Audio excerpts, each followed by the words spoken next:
Oh my gosh, I forgot which button. There.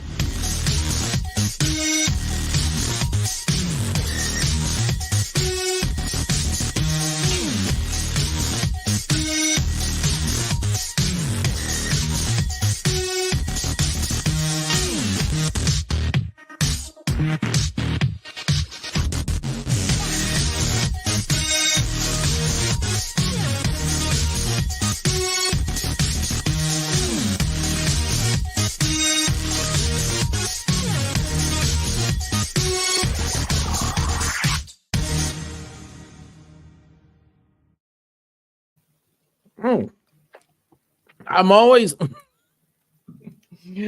like 2 years. The song was longer, and I'm always like right there. I'm always like, oh, I need to get a drink real quick. It's about to start, and then I always get caught with a straw in my mouth. Anyway, how is everybody doing tonight? Thank you so much, everybody, showing up here.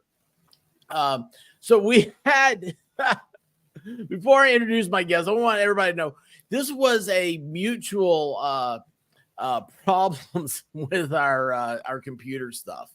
It was I don't know. I go to start. Of course, we know I'm going to have a problem, right? We all know that. But with me, hang on a second. This is going to start talking, but I'll stop this. All right, there you go. But with me, it was so weird. It was I could not get my microphone to work whatsoever. And then, like when I turn on it, like at work and stuff, it went slow. And then TinkerLou's back there, and I finally get in. I'm late to see her and get her up, pull up, and she has no microphone at all. So, welcome to the new StreamYard world, I guess. But anyway, TinkerLou, thank you so much for joining me tonight. How are you doing? I'm doing all right. How are you? I think I'm doing okay. How's White Rabbit? Last I saw her, she was doing much better. She had a puppy and was watching TV, and so she's doing great. I thought you said puffy. A what? I thought you said she was puffy. Like, oh no. This morning she looked very puny. Like she looked teeny tiny. I was like, you look like I just pick you up, put you in my pocket. You look so small. She's like, I feel puny. A few hours later, she started feeling better. So that was nice. That was good. But real quick, let's say, hey, Bad Duck, how you doing? She Hunts, how are you? T for 2. Linda Lazier, I just skipped over TinkerLou because I said hi to her already. Heidi Pruis, did I say hey, Linda Lazier? I think I just did. I'm messing up already. So Miami Spice, how you doing? Go through here. Just Dawn, how are you? Let's see here. I need to scroll down quicker. Slytherin Fangirl, what's happening? Debbie Webb, Star Z. I hope I'm getting it right this time. It's not Star Z, it's Star Z. Man, I gotta get a haircut. Look at this. It's like mangy looking. It's like I've got a bad toupee. That's so bad. Sorry. Anyway, hey, White Rabbit, how you doing, babe? Let's see here. Liz Barnes is here. How you doing, Liz? Scott's Cat, Daniel Berry Sports Highlights, Andrea Ellerby. How is everybody? Okie Meemaw, G-Con, Dwayne Rapp. Guys, thank you so much for coming out. Let's give TinkerLou a big hand. Unless she can't hear. You guys get it. Give her a round of applause because you can't hear. Anyway, hey, Smuck, how you doing, babe? I don't know. This is a out of my normal comfort box night, and so that should make for a great stream. Boy, I should have checked my camera. Boy, look how bad that is. People get mad at me. I get yelled at if I'm not centered, and I'm like, I don't care about being centered. So anyway, TinkerLou, thank you so much for coming by, hanging out with us. You the other night you were in chat, and hey, Teresa Finn. And I can't remember what it was that got this whole conversation started. No, I do now. You said you had 6 more Mondays without an alarm clock. Yep. Is that right? Yep. Now it's 5. 5 more Mondays. Bad Duck says, quit worrying about your hair and get the Flowbee. You know what's funny about that? I finally saw Wayne's World the other day, and they have one of those. They have the suck cut in it. But anyway, yeah, I hate school. And I really hate it, you know, when it's like, why does it have to come back? And then it's so weird. Like the time of year everybody starts, it's all different. And I remember it was what was it? Year-round school. Did that ever become a thing? Some districts have that, and even in like not far from where I live, there are some districts that you can choose either option, but it's not as popular as it could be if it was implemented correctly. But I also don't know what correctly could be. Yeah. All I know is I hate it. Hate the idea of it. I like the idea of not going to school for a long time. Yep. Well, my oldest sister, she's like 9 years older than me. Mhm. When she was a lot younger, she did year-round school in one district. I don't remember where. It was probably before I was even around. And they would go for a certain amount of time, and then they would either have like 1 or 2 weeks off at a time. Like the longer vacations, like the longer breaks were more around summertime, because people would want to go on vacations at that time anyway. And she actually loved it because she felt like she wasn't having to cram all of this stuff in and then having an extended time period to forget all of it before having to go back to school in, the end of August, early September. Well, you're not supposed to forget. Yeah, well, I mean, if you forget, like, what's the point of school? I mean, that's Right. my thing. I'm like, well, if I'm going to forget in 3 months, what do you think I'm going to do 3 years after this? Yep. I'm done for. So I don't know. It's, as I have found out in the past little bit, that a lot of it has to do with sports, the sports schedule, evidently. At least in Tennessee, it does. So it's Here, weird. that is part of it. Especially when it comes to the time of the day that school is. In our district, the high schoolers start super early because we have a 3-tier bus system. So there's no combination. The elementary is one run, middle school is one run, and high school is another run. And there's no way to add more buses or condense routes or whatever because of the size of our district. There's like 20,000 kids or something like that. We're obscenely huge. It's kind of crazy. Do y'all have a lot of people ride the bus? Yes. Yeah. Man, you know what? Hang on a second. I just realized something. Never mind. I just had a squirrel moment there. Sorry about that. So you do have a lot of people ride the bus. Yeah. Here, the only reason why I know, it's just a stupid reasons why I know it. But anyway, the bus, there's like nobody's riding it anymore. It's all parents coming picking up their kids. My mom picked me up. I didn't ride the bus, and when she was doing that, it was like her and maybe another car would be in the parking lot. And now it's like you can't drive down the road when there's a bus time. So Yep. Hang on a second. I just found something that's unplugged. I'm sorry. This is part of doing this. I've been moving my. And he froze. He'll be back. Am I here? I'm yeah, here. Now you're back. I'm sorry about that. I've been pushing buttons today, and so that's not good. I'm not pushing buttons. Been moving around. Yep. And it's not a. Hang on a second. There we go. Okay. I think that's on. Oh yeah. Hey, I got stuff on now. Yay. I feel like Han Solo trying to hit the Millennium Falcon and make it run. There we go again. I need Fonzie to come over. Snap. Anyway, so you have 5 weeks. Now, what is before? Well, hold on. Before you start all that, tell us about yourself. We talked just in the chat. I was like, I think we have a really good conversation. Yeah. So what is it that you do? And let's just start with that. I'll just leave it open. You tell me. Yeah. years ago, I was in college for education, and I originally got my degree in elementary education. After graduating, I did some teaching in elementary school. Absolutely hated it because of where I was placed for my externship and where I originally got a job. So that was very short-lived. And I just started subbing in some schools closer to home instead of having to drive an hour.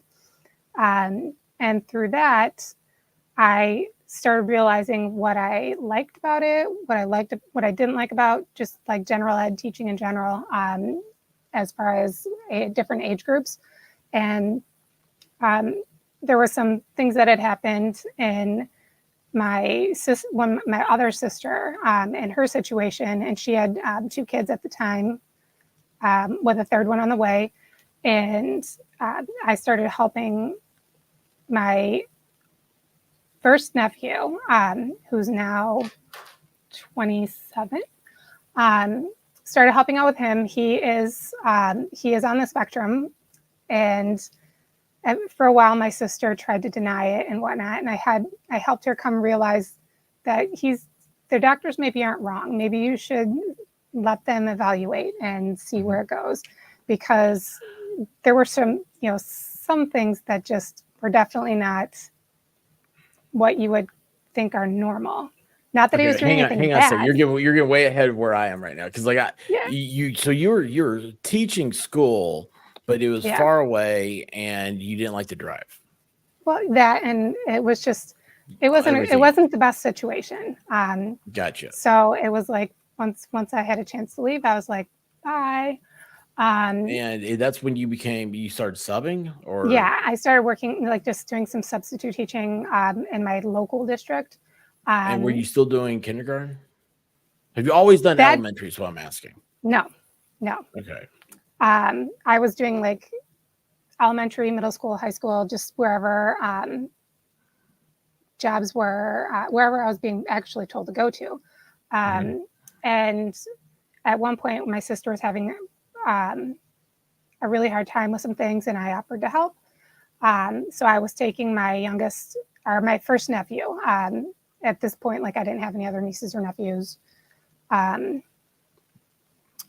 no, actually I did. He was my first nephew, the second that I'm an aunt for. But anyway. Now, hold on. He was going to a school for special ed. I was going to say, how old is he at this point? He was 3 going to 4. Okay, so he was a little bitty. He had been diagnosed? It was being sort of put on my sister's radar, and she was kind of in denial of it. And she asked me some questions, and I was talking to her and telling her, like, in my experience because like for my education degree, we did have to take some courses on alternative education, which was maybe a nicer way to put special ed, but it wasn't just for the lower end of teaching. It was also for the kids that are super high. What do you do with those kids in a classroom when everybody else is here and you've got like this outlier that's all the way up here, or maybe somebody that's way down here, and how to reach every child at their level. Yeah, because you want every child to thrive in their environment. Absolutely. And so I was telling about some of those things that I'd learned, and that maybe the doctors weren't wrong, or maybe his preschool teacher's not wrong, and just ask questions and learn about it, because some people will hear the autism and they automatically think Rain Man, or they automatically think like the other side, like really bad, can't talk, can't fend for themselves in any way, when there's literally like a whole spectrum. When you said doctors were saying, so were they suggesting like in-home services or anything? At the time, where we're at, they really didn't offer that kind of thing. Okay. That was a way for, like, when I think it started with somebody at his preschool mentioning something, and she brought it up to the doctor, his pediatrician, and then they kind of didn't disagree with it. And that's when she was kind of, I'm sure she felt attacked in some way, that it was her fault, or she was doing something wrong or whatever. So, she started complaining to me about it, and I had to kind of help her realize that maybe they're not wrong.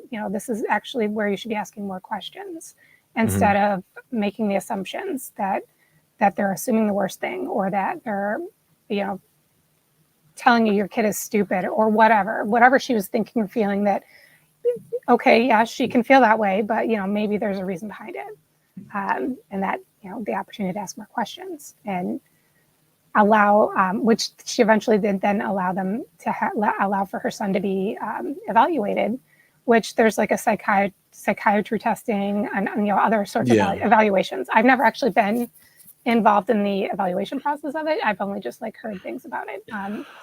What made you want to be a school teacher? What got you into education? So you're in college and you're sitting there and you're like, I want to do this because I want my summers off. No, that's not really how it originated, but knowing that I also wanted to have kids of my own at some point, it was an easy sort of fallback kind of plan. Because a lot of the majors that I really wanted to go into were maybe not necessarily the best choices. Would make potentially a lot less money than a teacher. So what were you talking about, like social work? No, actually some social workers make excellent money. So that's, maybe I should have done that. But originally I was going to school as a music major. Oh, cool. And so hold on, really what's your music? I was kind of a band nerd, so let me preface. Kind of, yep. So what does that mean? I started out playing flute. Yes, insert all. I was in a band, but I played guitar. And I had long hair. Yeah, I don't know how to play guitar. I know how to hold it. That's about it. Then in high school, I also played piccolo sometimes, depending on what the music was, and if the band teacher made me. And for those of you that don't know, a piccolo is basically a tiny flute. That's just it's an entire octave higher. But then in high school... this is really weird. I forget who we were talking to the other day, and piccolo got brought up. And I was like, isn't that like a pan flute? And it's about that size. Is it? But it's about that size, but it's a completely different sound. Okay. I just think it's funny that this did get brought up. I forget what Maddie was White Rabbit. Anyway, sorry. Yeah. And which actually, at that moment actually brings me, I got to show you this real quick. Zach earlier, I didn't want to miss this. Where'd he go? I already missed it. It's gone. It's gone forever. Zach wants to know, dear TinkerLou, where on the spectrum is squirrel chasing? He's asking for a fire end, for a fur end. Squirrel chasing. I don't know, because I also have high anxiety. So if you see my monitor start bouncing, that's because I'm bouncing my foot probably, and I'm hitting the computer. Here? No, just in life in general. It's always my whole life. Have you tried taking a deep breath? Never. I talk too much for deep breaths. That's what we told Broken Baker. He shouldn't say that to women. No. Well, if they're upset about something, you can't say that, because then it just makes them more upset. Trust me, they were all upset about something he was saying. I probably heard it. I'm not sure. He says some quite interesting things at times, which is okay. It's okay. Sometimes I get a good laugh at it because I'm not the one being targeted. But I also have ADHD, so sometimes my brain goes on little squirrel adventures, or around the house. I'll get a lot of stuff done, but not one entire thing gets done. Just a bunch of little things here and there. Well, so just so I do a lot of squirrel chasing. Well, do you do duck chasing? Because he's making the comments. This is how he does it. Hi, bad duck. And we're back to Zach, where he says a special needs teacher is a calling, not a job. God bless you, Mrs. TinkerLou. Yes. Yes. And to just, we'll go back to that at some point. Okay. But Well, you're a band nerd, okay? yeah. And So then I also started playing this sound a clarinet. little bit odd for you, but like I have a roadmap in my brain, but it's written in crayon, so it's written in crayon. That's okay. What color crayon? well, it's not green because Valhalla ate all the green ones, and he's not even a Marine, so that's okay. I hope you got his fill then. But no, like I started playing clarinet for marching band in high school because all of my really good friends played clarinet. So I have did you do marching band? I did. Okay, how does marching band and a wind instrument work? Because I think you'd have to be really good cardio. And we're back on a Zach question at that point because he's a big exercise guy. Yeah. It's not really a lot of cardio. You're with marching, like you're walking either at a slow pace or a fast pace. And you have to have your right foot and your left foot on certain beats so that everybody looks uniform in your uniform. So it just takes more coordination than athleticism.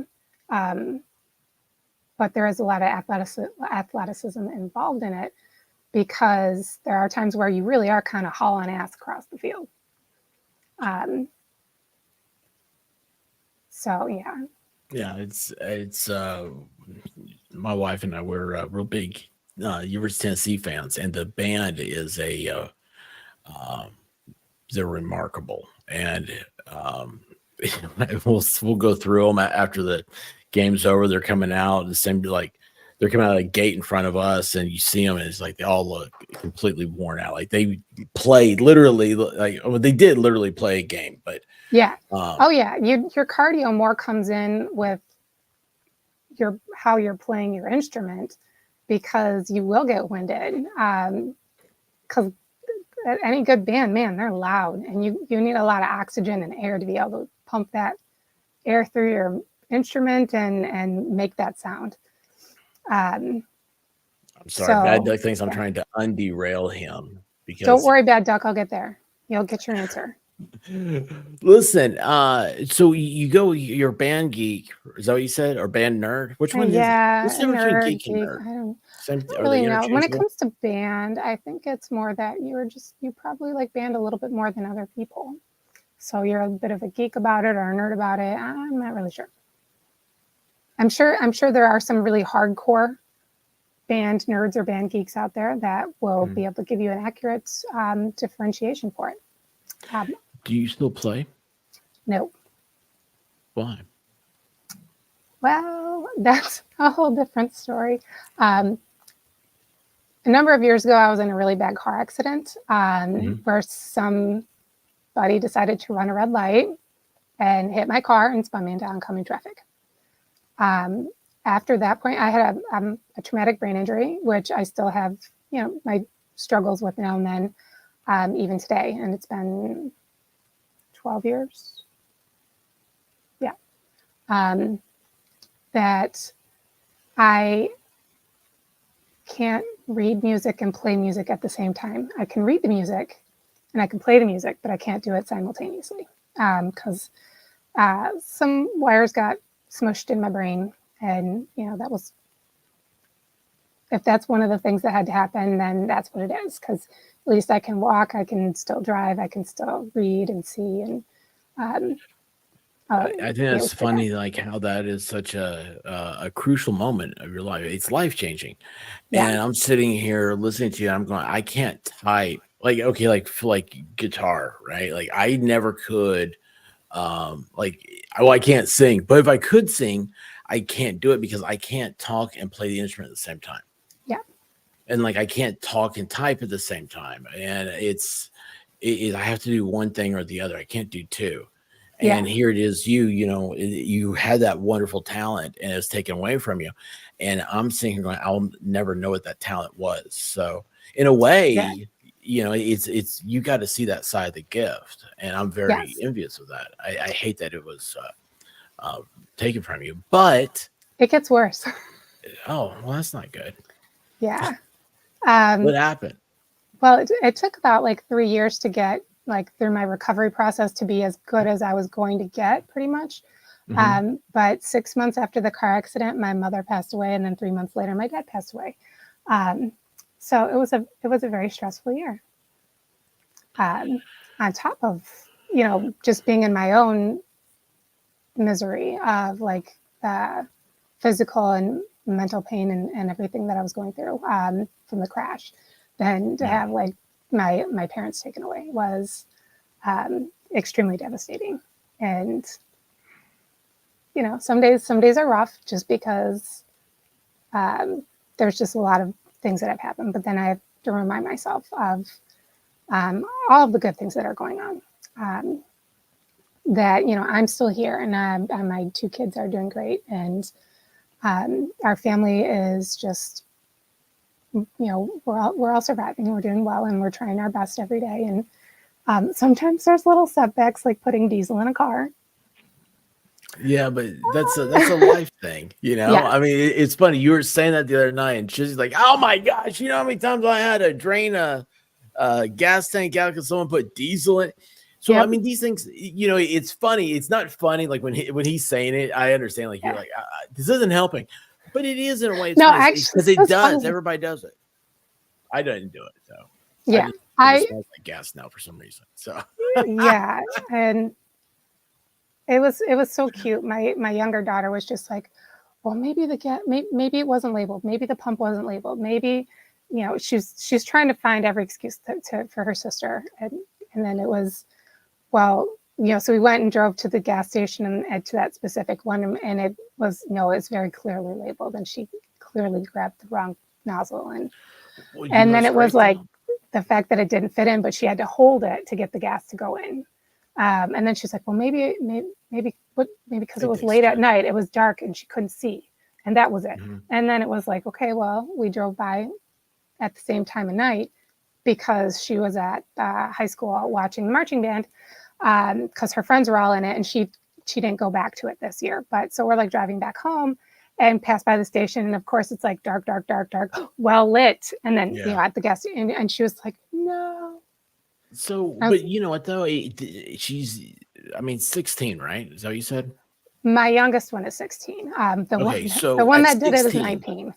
at 16, she's learned the lesson that people don't learn their entire lives, and that is that it's called an accident Yeah.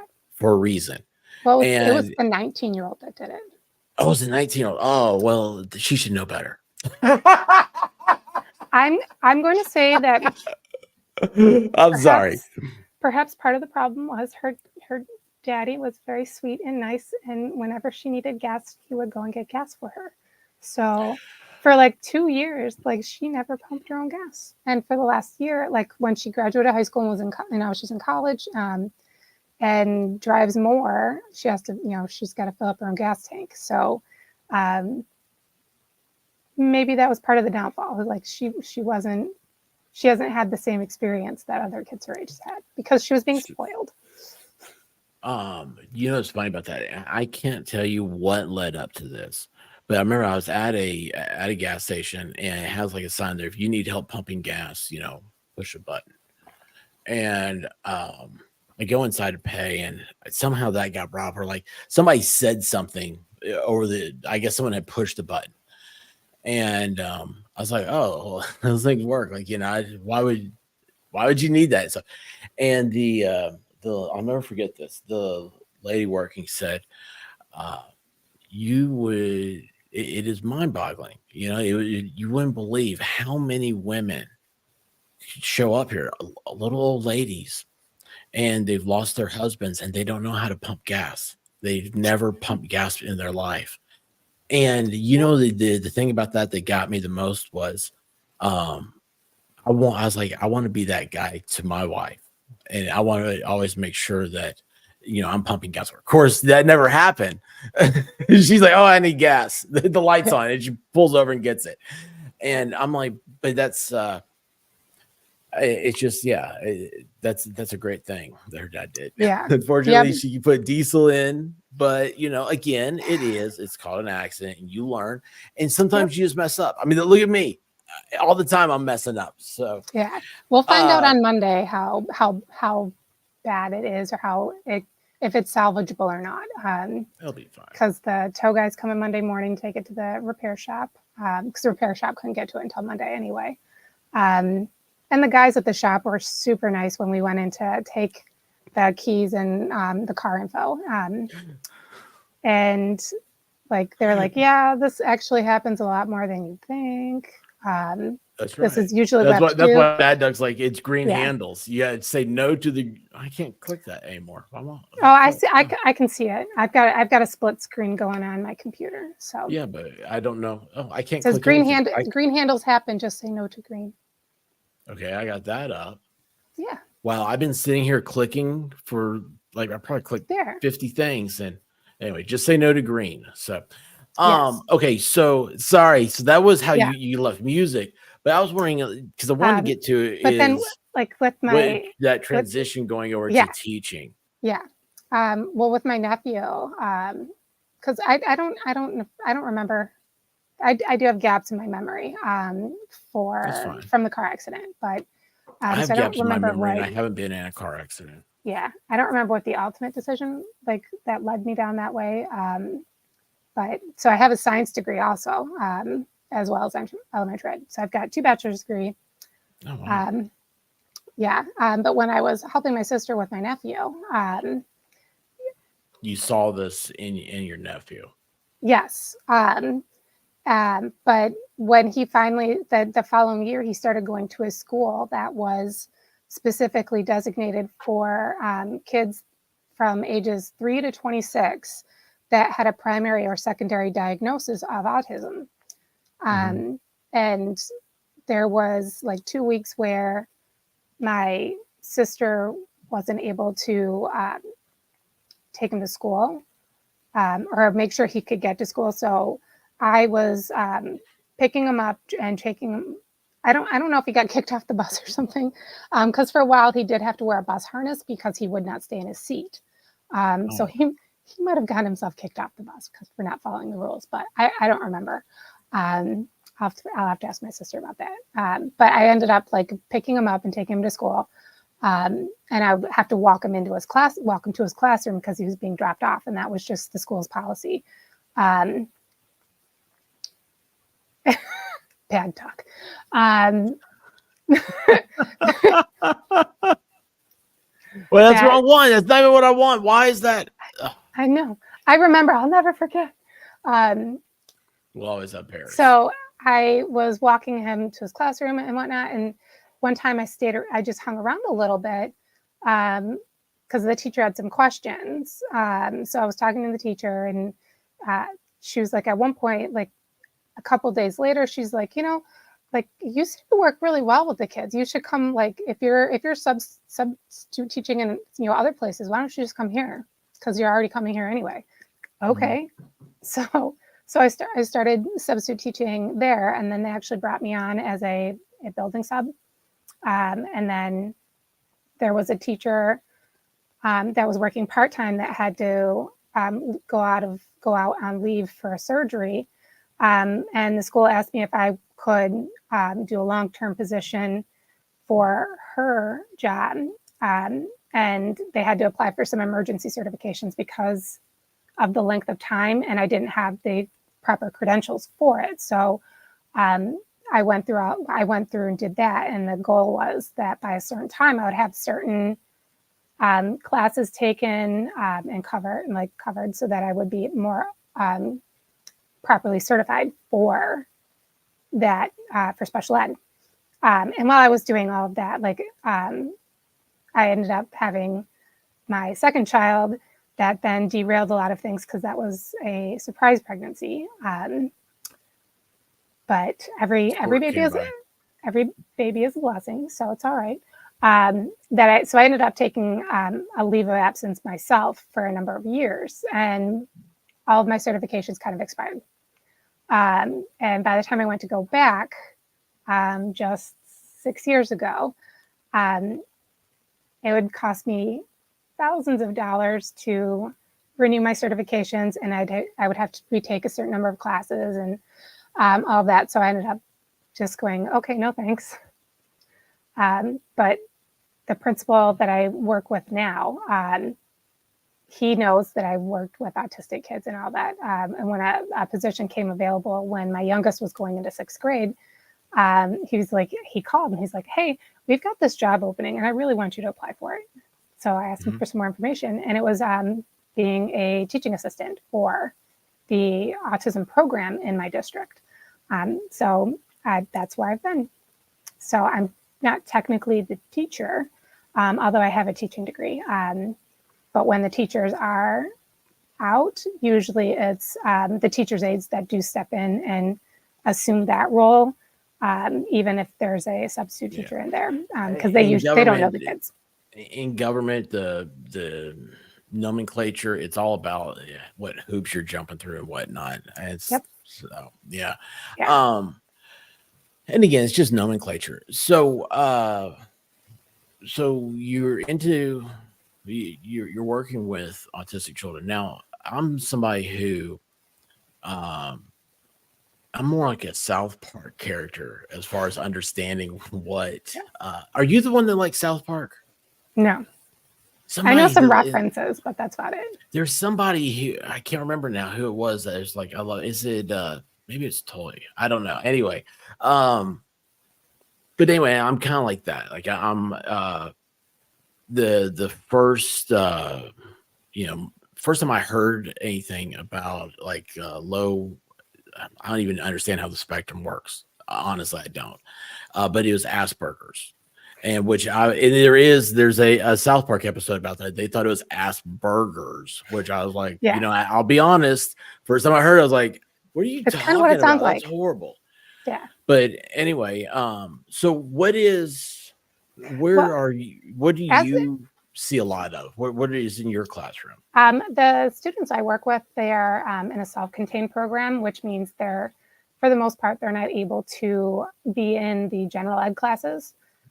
With everybody else. Now, there are always exceptions to the rules. There are sometimes we get a student that's really proficient in a specific subject, and we certainly don't want to hold them back. So a support staff will go, a teaching assistant will go to those classes with those students and help them with taking notes and keeping things organized and how to be successful in a regular educational environment.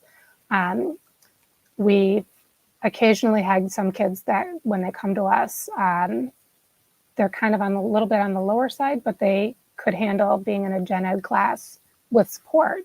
And so we definitely always try to push for that and get them ready for something like that if that is what they want to do and what their family supports. Sometimes they don't. It depends on what their long-term goals are. For the most part, we do have the kids that really aren't able to go into the gen ed classes very often, which is okay. But it's nice that they're also just in a regular school and they're not being sent and kind of locked away and kept away from everybody else. Because I'm sure if you look back, or anybody that's in 30s on up, look back to their school and like growing up, you don't really ever remember seeing special ed kids in your buildings because they were kind of off in their own building or in their own little corner, and you didn't have any interaction with them. Thankfully, things have changed a lot where there's more exposure to people that are not the same.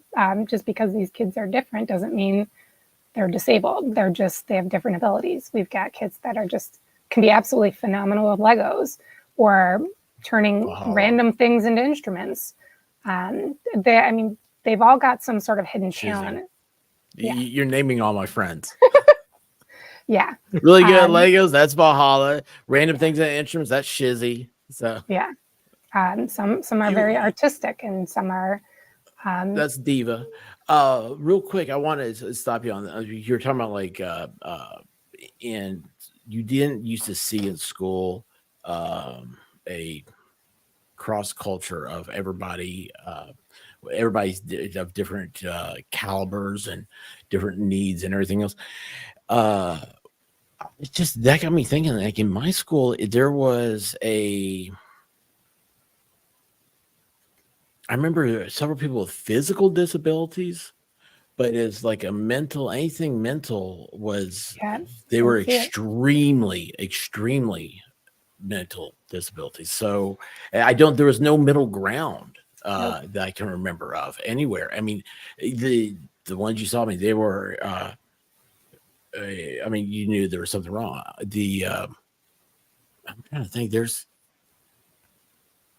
There's one guy, and he was a friend of mine. See, I didn't think of it because we were friends, but he had you. It was like you could tell something was going on, but wasn't right. But he was, for lack of a better term, he was just a little slow. And I thought, that's just how he was. And I was like, I'm not gonna make fun of him. Like I said, he was a friend of mine. It was um, but it was, yeah, I don't know. And nowadays, I know that was a real hot topic a few years ago.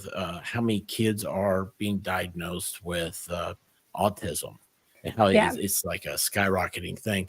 Do you see that? Is that real? Yes and no. I think that because more people are aware of it, they're hearing about it more just because it's on their radar. Just sort of like there's always been creepy, weird people driving up in cars and kidnapping kids on the street corner or on the way to school. But back in the day, you didn't really hear about that because we didn't have that 24/7 exposure to media. But today we hear about it in an instant because there's also the Amber Alerts and all of those things.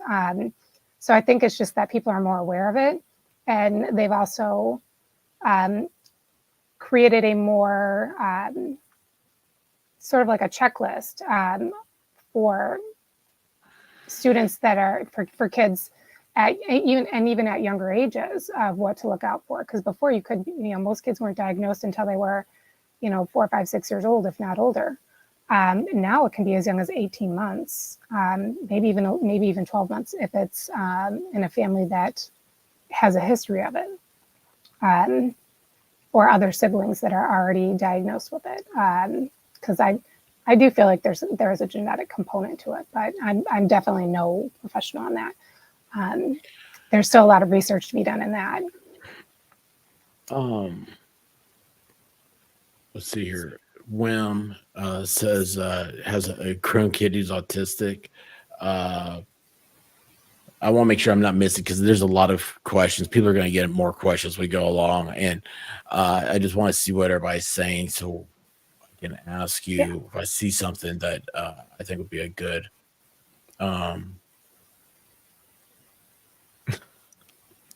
Sorry, but just little old me says, I have a question for autistic children. Does your child have constant earwax problems? That is one I've never heard of. I can really only speak to my nephew did have some earwax problems for a few years. And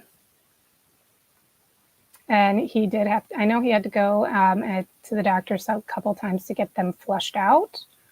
But I don't think that's a problem now. I think it was more when he was also doing some swimming and stuff too. So stuff was just getting all kind of clogged up and pushed down there.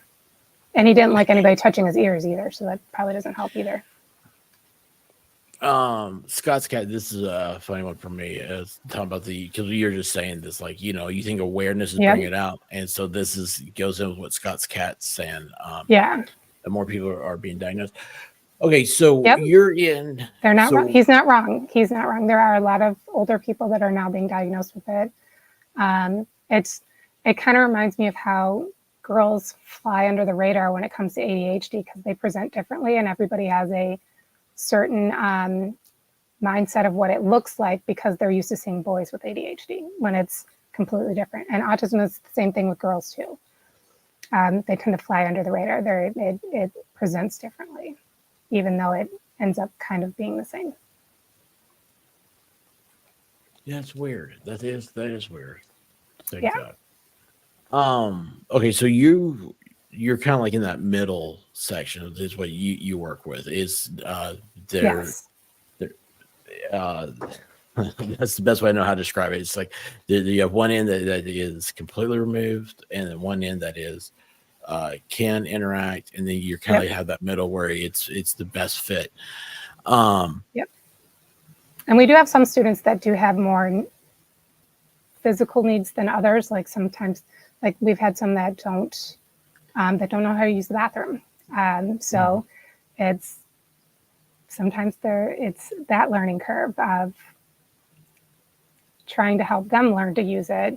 But that's also something you can't force. Just like if a toddler's not ready to learn how to use the bathroom, it's the same thing even if they are, 11, 12, 13 years old. But they just have a different, their mind is in a different framework than, somebody else that you might think of as normal. I love the way you talk. Like you use words that I would struggle to come up with. Like how you just said their mind's in a different framework. I love that. That's a great way of saying it. It's a great way of putting things. Okay, so the school season's getting ready to start, right? Yes. Yep. What is you walk in the morning? First of all, I have to ask this question because I hated school. What time do you have to be there? It depends. I'm not quite sure what I'm going to be doing this year because we have one teacher. Like last year, we'll say. Last year, like what time? What time school start? Well, school starts. Students can enter the building as early as what was it? 7:58, I think it was. I know for us, because like all of our students would ride the bus. They would have their. We would have a couple special ed buses that would bring just them, and so we would go out at 8:05 to get them from the bus and bring them into the escort them to their lockers and to the classroom and get them situated. And the day would officially start at 8:15 in the morning. And dismissal wasn't until 3:09. So at 8:16, what do you do? Like, what's that lesson plan, or do you usually? Well, that's you have to forgive me. Like, and I did. Yeah. I told the White Rabbit, I was like, I like to do interviews where, like, I want to get to know you, right? Like, because it's fascinating. Like, this is a dual thing because I want to know everybody. I want to know everybody that's in the chat, and also though you have a very interesting story that a lot of people want to learn about. And so it's a dual thing. So I wanted to get to know you some, but then it's like, again, I don't know anything, and I just know my own personal experiences, and so that's why I'm like, so what's that lesson plan like? It's 8:16 for me. It was announcements. You got announcements. Yep, that's what's going on at that time. It's like their homeroom kind of time.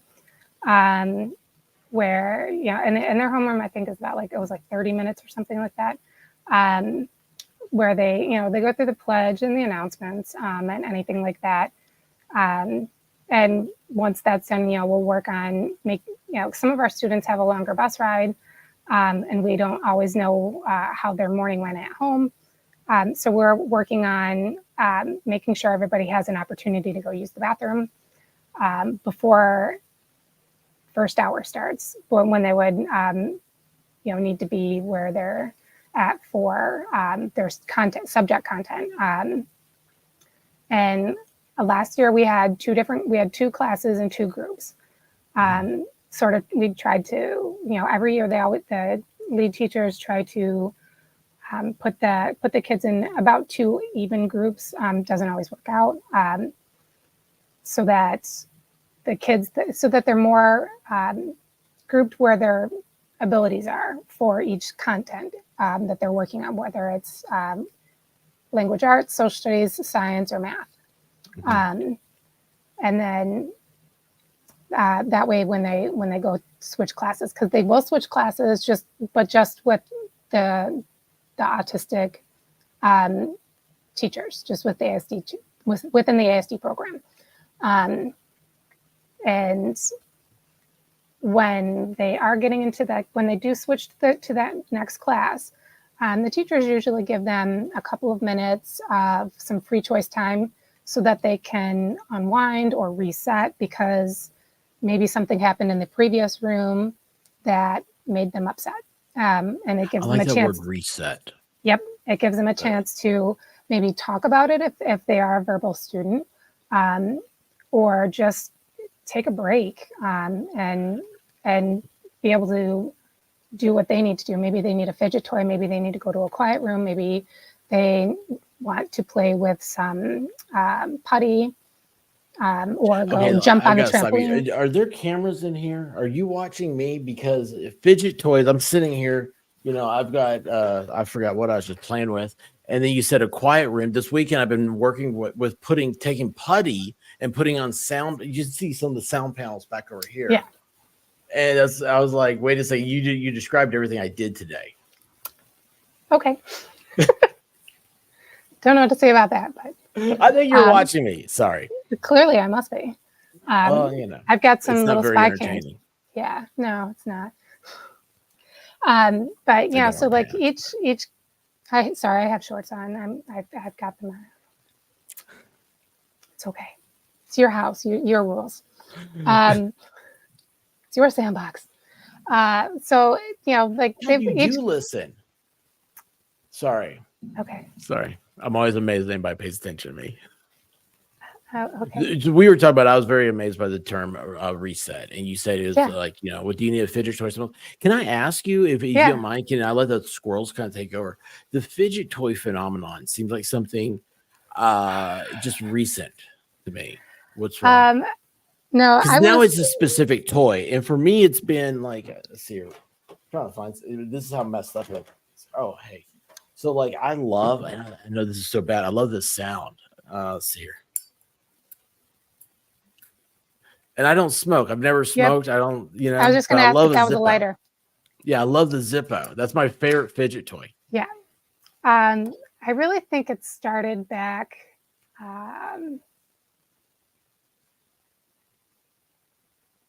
remember when I was working in a first grade classroom.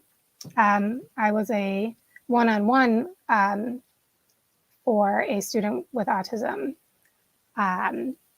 And that year was like when the fidget spinners took off. And that was about 10 years ago.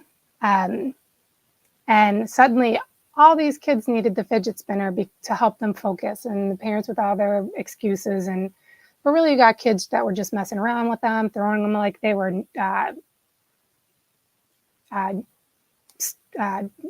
Chinese stars or whatever. I was going to say, I had ninja stars. Apart.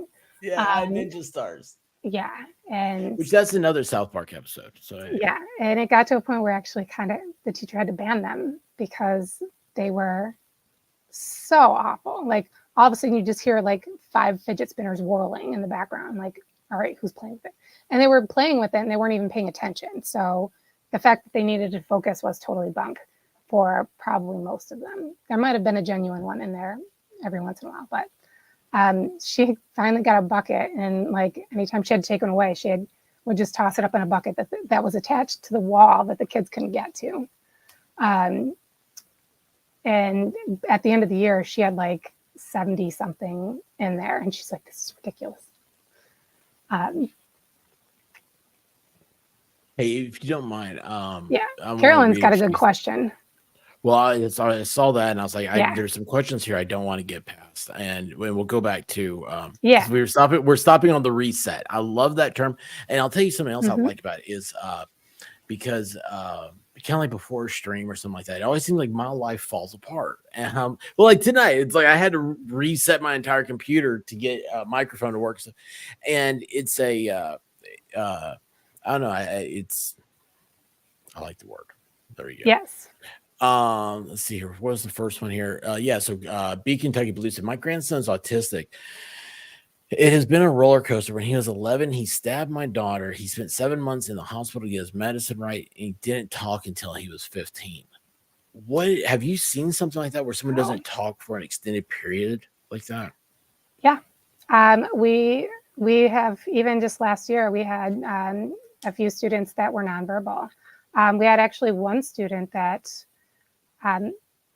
used to talk a lot when she was little, but then when she was around like 7 or 8 or something like that, just stopped and hasn't said a word since. She would talk to us using an iPad with a program called ProLoco that would have icons on it that they could form sentences with. Maybe could make folders of like what the lunch choices were for that day, or maybe a folder for science based on what unit they're learning on. That way that they could communicate with us, even if it was something like, I want a break, or I need the bathroom, or I don't want to listen. Because, you know, even if they have no voice, they still have a voice, and we try to do what we can to respect that. You know, Yeah. it could be 11 o'clock and they want to go home. Okay, we understand that, but it's not time to go home yet. Yeah. Like we hear you, but at 3:09 you can go home. And you know, It's fun. It's funny, and I don't mean funny, but you know, it's unique to me how you said like there's that program where they can put together sentences through images. yep. You know, something I've always joked about, and there is this part of me that I just absolutely love is I love emojis. And I know, like, for a guy, you're not supposed to like emojis, evidently. I don't know. And I've always been like, I think it's like writing in cartoon. Mhm. And I love doing it. I was like, if I could figure out how to do entire sentences in emojis, I would do it. And this is something I've always said. And so when you said there's that program, I was like, oh, wow. Like I feel like I see what they're. I mean, I'm not that person. I don't want to stop. I'm not saying that, but it's I don't know. That's the part of all of us. And I think that this is the part where someone in your position has a hard time is when you get someone like me who's like, oh yeah, man, that sounds cool. Like writing, you know, in cartoon or whatever. That's not what it is. It's there's people have found a way to overcome a problem. Whereas, you know, me, I just think it's cool. Yeah. Well, there are words along with it but it does also have like some sort of emoji or emoticon or some sort of picture to go along with it. Because some kids can read and some kids have that, you know, if they're dyslexic, they're going to struggle in general. But if they're dyslexic and autistic and maybe, you know, something else is involved in it too, their struggle bus might be a little bit bigger than, you know, somebody that only has one of those going for them. So, I mean, we've got some kids that one of my students that she sings and she has the most beautiful voice, but she won't talk to you. Will she sing to you what she wants? Mm-hmm. Or she'll use her iPad to tell us. The few times where she has actually used her words, it's very like low and forced, and like I feel like she doesn't want to say that, but she's not being given an option. But if she can sing something to you, she would much rather do that. So it's just interesting. They all have their Really different quirks. There's some kids that they'd rather pick a tile off of a board and tell you that that's what they want, that they won't use an iPad that has the exact same thing on it. So it's different. Yeah, I gotta remember this slide because I want to ask you this later. But real quick, so Wim says, do you see a lot of people with issues with the bladder? Because Yes. she's seen her son's bladder spasms. That's wild. We have had some. I don't know if that's the same specific problem. There's some that they just don't want to use the bathroom because it's not their bathroom from home. Yep. We've had there's many times I've had to take kids into the bathroom and introduce them to the toilet, and let them know that, you know, you can come to this one, or let's go over and, you know, you can go and use this one. Because if they're independent in the bathroom and we don't have to go in with them, they can use the gen ed bathroom, which makes it easier if we have to take multiple students, making one trip instead of like 5 separate trips. But does anybody really want to use public restrooms though? I mean, I respect this. In their defense, which my oldest had the same problem when she was little, any bathroom that has an automatic flushing toilet, she would not go. She would rather hold it and get a bladder infection. So I understand that. And I think that might be part of their concern. Or sometimes it's just the height of the toilet. It's too low, it's too high. It's, because they're used to what they have at home. Toilet it's about working with it. Yeah, it's about working with it and just the constant reminders of what it is, and it's okay to use it, and not just showing them the one time. It's almost has become like a regular occurrence, so that they're just comfortable with the fact that it's there, and then maybe they'll use it.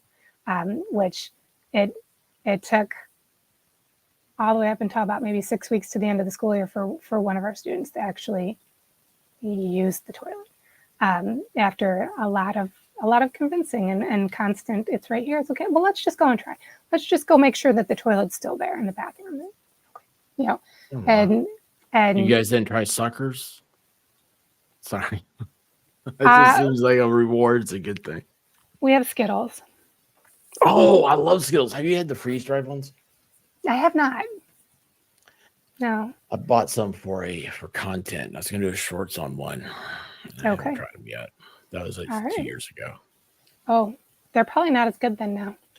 They're freeze-dried. They're astronaut.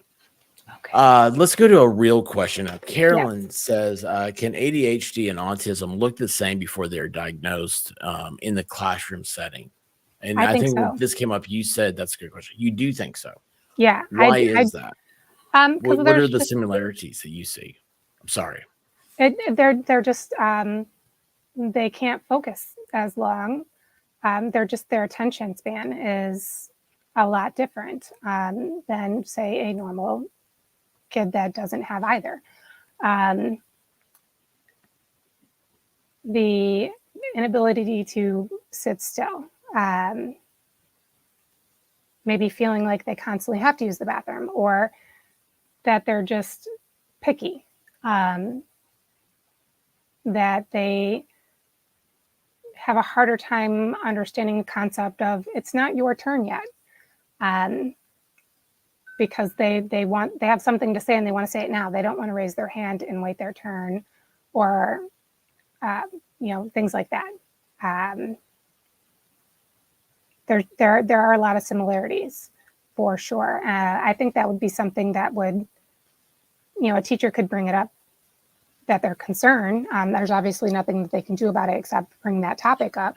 But having them evaluated by a psychiatrist that does those types of evaluations would be definitely a better resource to go to. Unfortunately, it's generally not covered by a lot of insurance, which that makes it out of pocket, which can be expensive. Our insurance system kind of sucks here in general, so it's everywhere. William says hand dryers are worse than automatic toilets. Oh yes, I've got a few that I hate hand dryers. Yeah, especially if they're crappy hand dryers that don't really even work well. Right. Now I like the Dyson ones. I would like to have a Dyson one in my bathroom, but I hate hand dryers. Yes. I want the paper towel because I'm getting everything off my hands. We got all the any filth or anything that's left, and it's sanitary. It's so. I'm sorry. No. There's soapbox about this stuff all day. There's some kids that we have to remember to take paper towel with us because we do want them to wash their hands, but you don't want them to necessarily be wiping their hands dry on you or themselves or the walls. So it's just, trust me, if the bathroom doesn't have hand dryers, you'll know when I come out because I got like 6 handprints on my shirt. Yep. I'm doing this. Yep. It's true. I hate it.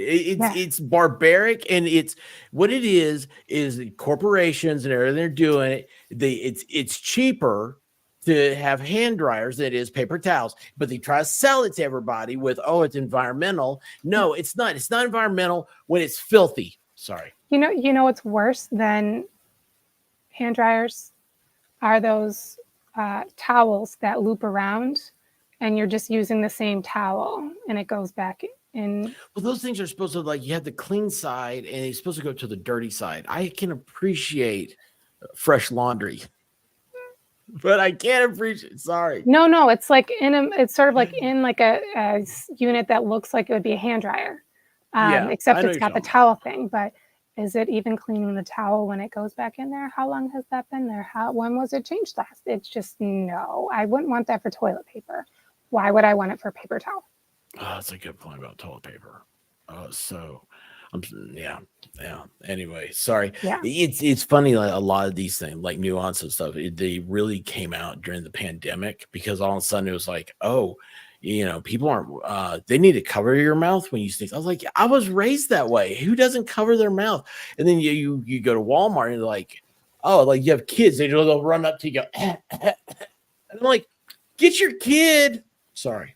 I don't want to be sick. We also work on basic hygiene with them, like learning how to cover their cough. Everybody. We have because we have like our keys that we have with us and our ID.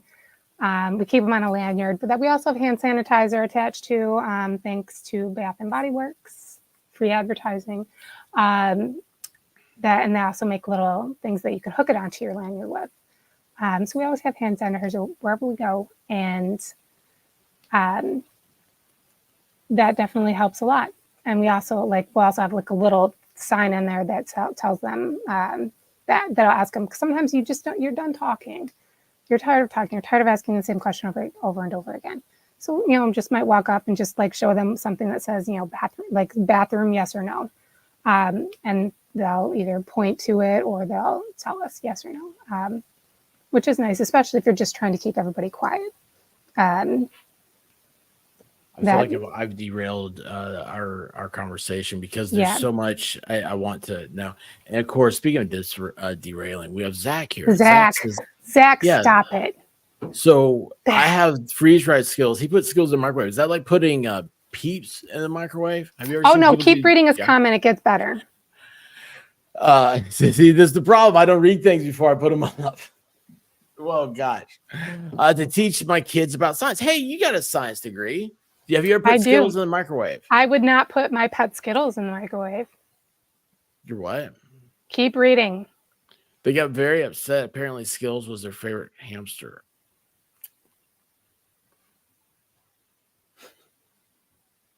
No, it wasn't a gerbil. Bad Zach.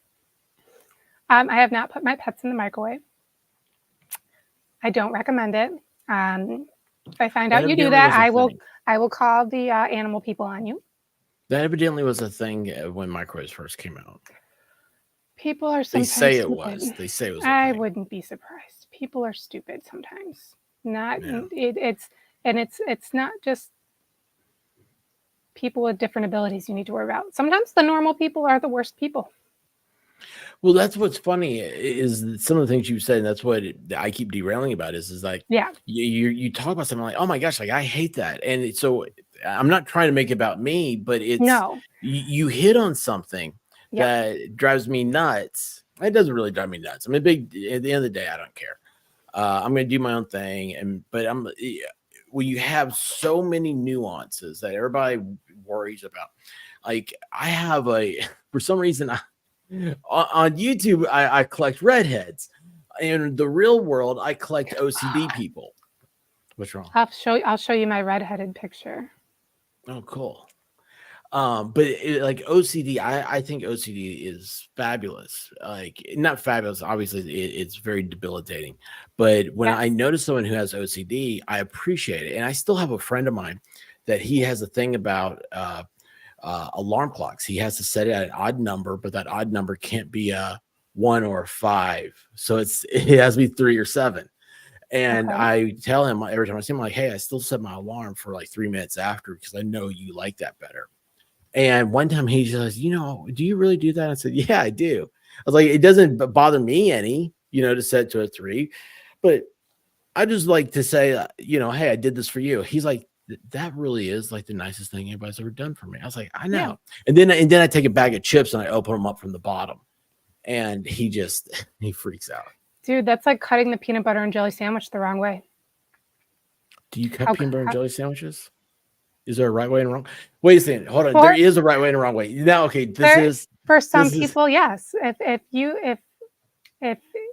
it needs to be cut a certain way, it's got to be cut that way. And maybe the peanut butter has to be on the top, or maybe it has to be on the bottom. Maybe it's triangles, maybe it's squares, maybe it's rectangles. Maybe there's crust, maybe there's not crust. What about grilled cheese? Some kids won't ever eat real cheese. They will only eat that Kraft, the American processed stuff. But you see, you cut a peanut butter and jelly sandwich, and so you have 2 rectangles. But a grilled cheese sandwich has to be cut diagonally. Do you guys not know this? That's the rules. Those are your rules, and that is okay. No, they're the world's rules. That's the way they are. I don't know. Oh boy, you know what? I don't have know a who this preference, but I know there's some people that do, and that's okay. There's nothing wrong with that. Well, it's just how you do it. I mean, there was one time, like for my nephew, for example, he because he is autistic, I'll probably use him as a reference a lot because I love this kid. Partially because he's my nephew, but because he's just a good kid. When he was younger, he used to only eat hot dogs, macaroni and cheese, and chicken nuggets. Drinks water. If he was going to have pop or soda, it had to be a Diet Coke. And I'm pretty sure, I think that's because he spent a lot of time with me, and that's what I used to drink a lot of. So I might have, but now, like, so he's almost 27. No, he is 27. He's going to be 28 soon. It was probably about 3 or 4 years ago. He came up to me. Oh my gosh, Auntie, you'll never believe it. Oh, what? What won't I believe? He goes, I tried a baby carrot and I liked it.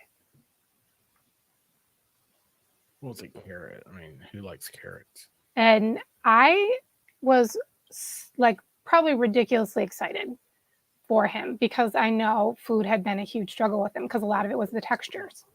For a long time, it had to be the boxed macaroni and cheese.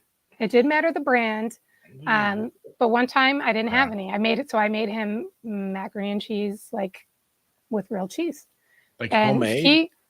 And he just like stared at it because it wasn't the same color. And he was like, that's not macaroni and cheese. That's literally what I did. Has he had the Cheetos macaroni and cheese? I have no idea. But like he was probably like 5 or 6 at the time. I literally just put some orange food coloring in it, stirred it back up and gave it to him, and he ate it. And then I showed him that it was the exact same thing that was on my plate. Mm-hmm. So he had a color expectation in his mind for macaroni and cheese. So now he'll eat whatever macaroni and cheese. It can be homemade or it can be boxed. And so, I mean, he's come a long way with that. And one thing that his school did that I absolutely love, and they still do it to this day, and it's something that I try with my students, that I even do with my own kids. When introducing a new food, is just, well, why don't you just give it a bite? Just a little tiny, just a little polite bite. And if you don't like it, that's fine. You don't have to try it again. And sometimes there's even if you try that, I'll get you can have a Skittle for trying it. And if you don't like it, you don't have to eat it. And we've got, it generally works pretty good. Sometimes it might take a few times of seeing that type of food before they try it. But sometimes they're just like, nope. We've got one student. He's been with us for 2 years. This year he ate pizza at school once, cheese pizza. And I was sort of blown away because usually he just eats Cheetos cheese puffs. That's all he has for Okay. lunch. Now, does he eat something different for breakfast or dinner? Yes, but at school, and from what I've heard, his mom said that he won't even eat the Cheetos at home. That's only at school. So there's even, we do have students that there's certain things that they'll only eat at school. If they have them at home, they won't eat them at home because they're not at school, and vice versa. So When says food's not the issue with the kid, it's who gives them the food is. no, not necessarily whim. I mean, that might be whims. I didn't see there's another comment. So Yeah, I mean that can be very true in many cases. But people with autism, they feel things a lot differently. Textures are a lot more enhanced to them. So we might think a Dorito maybe has some pokey corners. They might view those corners as daggers, and it's going to shred their mouth apart because they feel it differently. The seams in their shirts, their socks, their shorts, their underwear. There's sometimes where kids will wear their clothes inside out because the outside part of it doesn't have the seams that are touching them and rubbing them where they feel like they're being, scratched. Because that's maybe how you or I feel like, oh, maybe this seems just annoying. Whatever, we can deal with it. I hate but the they seams. can't because it's intense. It's very intensified. So you will often see kids like they have a preference for certain types of clothing, or even a specific shirt or socks or pair of pants. Let me ask you, because I've heard about texture and touch is something you always hear about. What about smell? Oh yes, they smell things differently. Sometimes maybe they don't smell it nearly as much as we do. Other times they can smell it even more. That's more intensified. We had one kid that there was somebody that up on the second floor that had burnt popcorn. I didn't smell it until I was on the second floor, but they could smell it down on the first floor. And it's how can you even smell that when you've got all these teenage girls walking around spraying whatever perfume or body sprays or whatever, and then some of the boys with their toxic Axe body spray. I'm smelling all of those smells, but they can pick out that burnt popcorn smell upstairs. That how?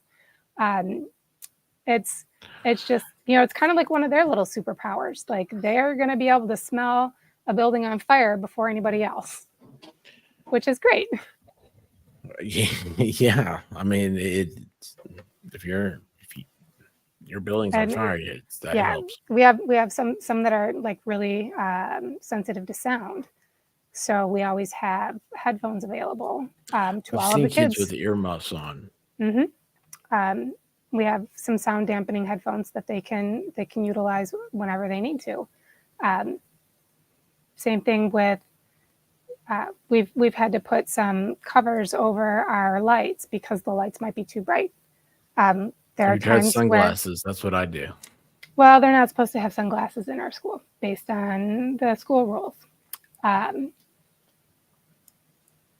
But if that was the issue that they were having that day, if they're in the classroom and they're not being seen by other people, it's okay.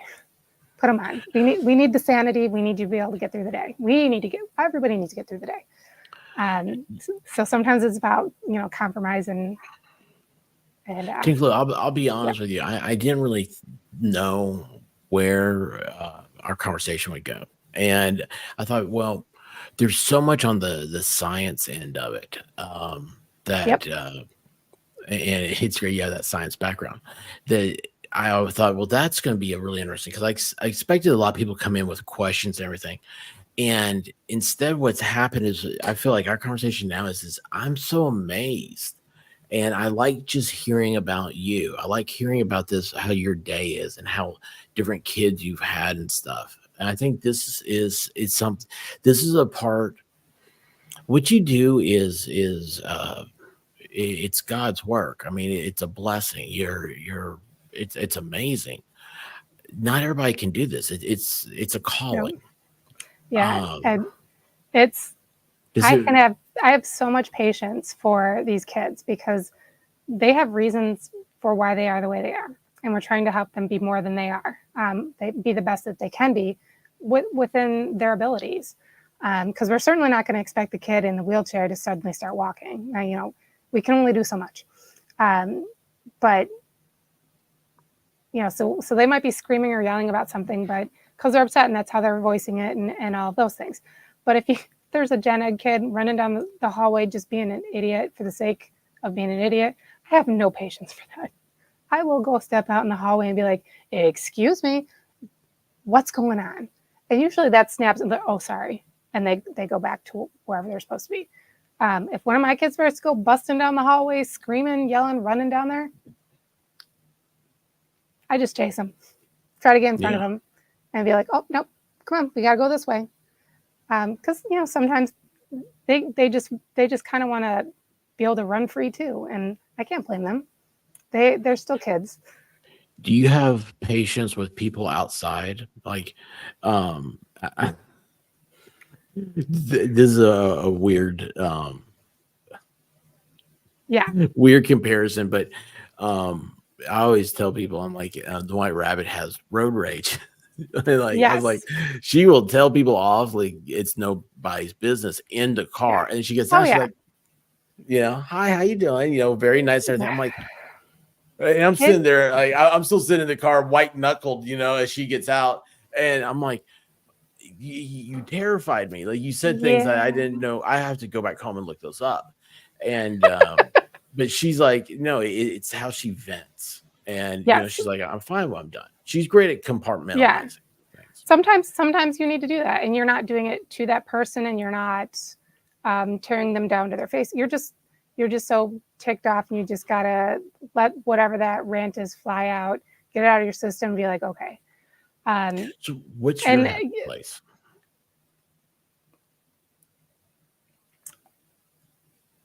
Usually just kind of my drive home. Sometimes I wish it was longer. Sometimes I'm glad it's not.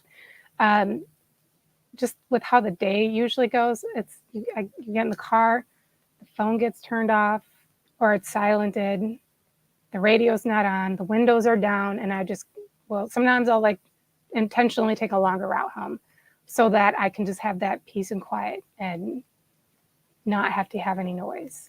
I like to sit out on my back deck because I've got woods that the deck faces. And especially like in the evening or early in the morning, and we've got the deer that will come out in our backyard because they're going from one patch of woods to another. I've got some squirrels that like to come visit. A couple like to knock on my back window if I don't have any peanuts out for them. One that will just come right up to me and want peanuts. That will take them from my hand.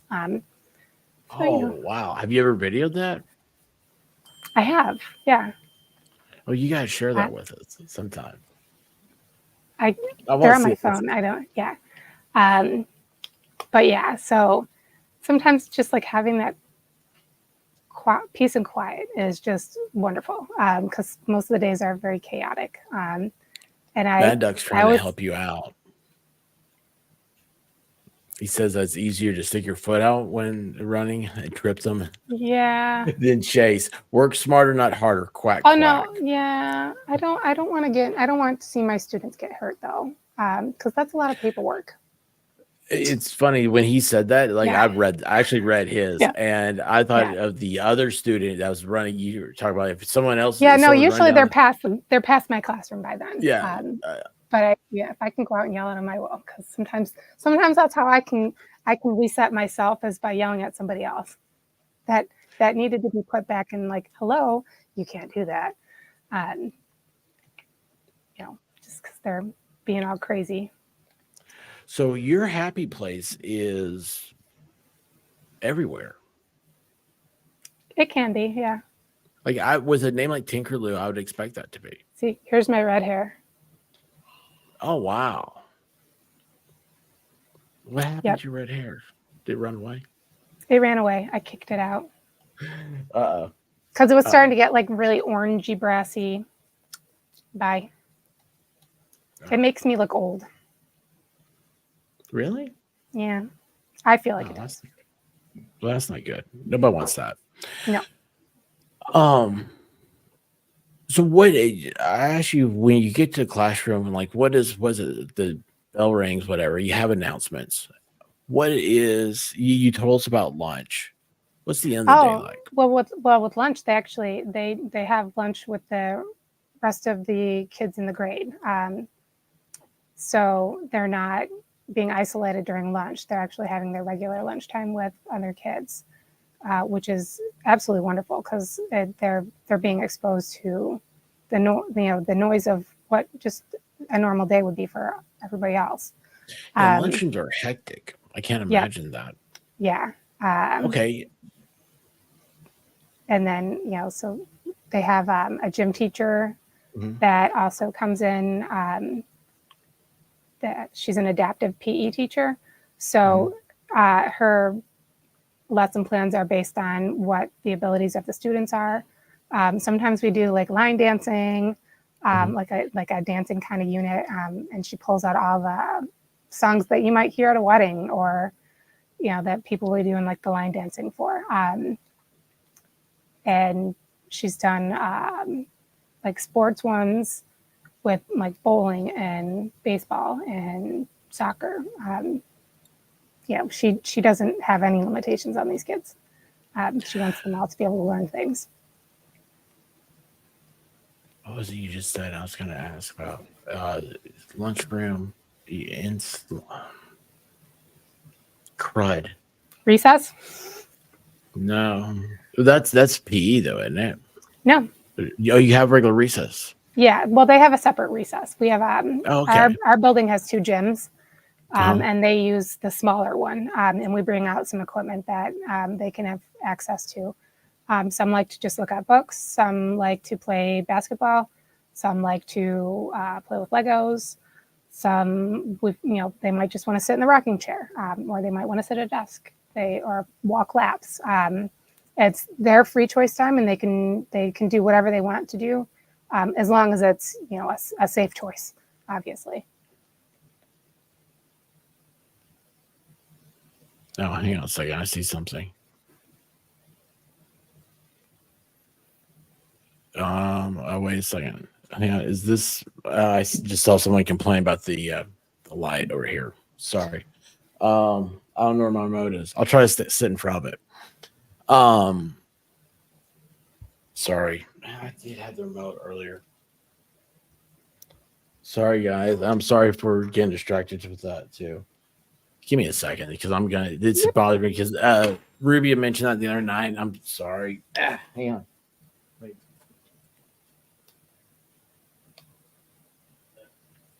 Where's the that's the wrong thing. What the lights down? Sorry about that. I have too many lights. So the dolphin lights over here, and I cranked it up. Anyway, sorry, I got it. Just little old me has a good question. Her question is, I'd like to know if TinkerLou knows of a child vaccination autism connection. Yeah, so I was going to ask you about that and try to like been a long-standing rumor that has been debunked several times, or at least the original.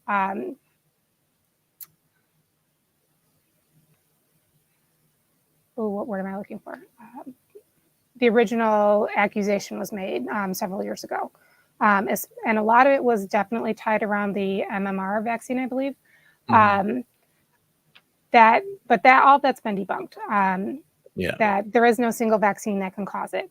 However, my personal feeling, my opinion, so don't come for me, my opinion, is that not only is there a genetic component to it, that maybe we all have it, and there is something that happens at the unfortunate time or place or combination of things that maybe flips that switch and activates autism in any individual. I do feel like there is a genetic component in the fact that there are many families that I know personally that have had multiple children that have been diagnosed with autism. So you can't tell me it's just, 1 in 4 boys, or whatever the new statistic might be. When there's plenty of families that have several kids and none of them have it, but then there's a family that there's several kids that do have it. I do definitely think there is such thing as vaccine trauma. That I remember my firstborn, she was premature. She was in the NICU for 10 days. Her first appointment at the pediatrician, she still wasn't even 5 pounds yet. And the nursing assistant that came in wanted me to allow them to get her caught up on all the vaccines that she should have had by then, which was like 4 different things at that time. And I said, no.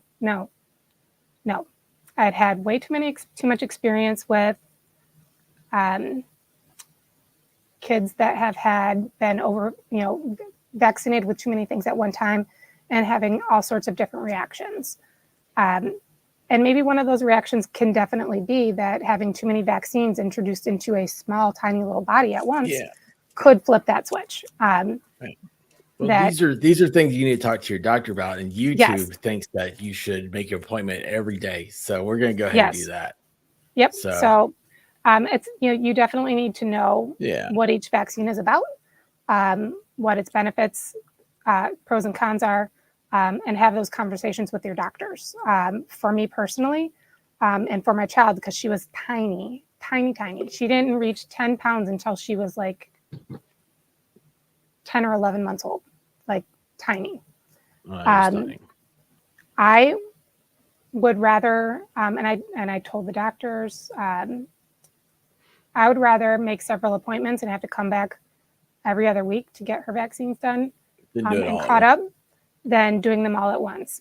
Because I'm that way with taking vitamins and stuff. She had tiny little chicken little legs. Like there was no fat. Like if you poke her, you're gonna hit her bone. No, I don't. Yeah. I didn't want to deal with any of that kind of stuff. Like she literally had no fat in her body to be able to like do any of that with. And you're trying to put all these things into a tiny little person. I just saw a lot of things that could potentially go wrong. And so, my situation is a lot different than, somebody else that maybe has that little chunky monkey that has all the little chunky little legs that you just want to squish. I was a small baby. White Rabbit was like twice my weight. So she's a fatso. But speaking of fatso, Zach says, I took my dog to the park and all the ducks started biting him. You know those ducks were called? Bad ducks. Yes, bad ducks. Very bad ducks. I guess it's my fault for getting a purebred.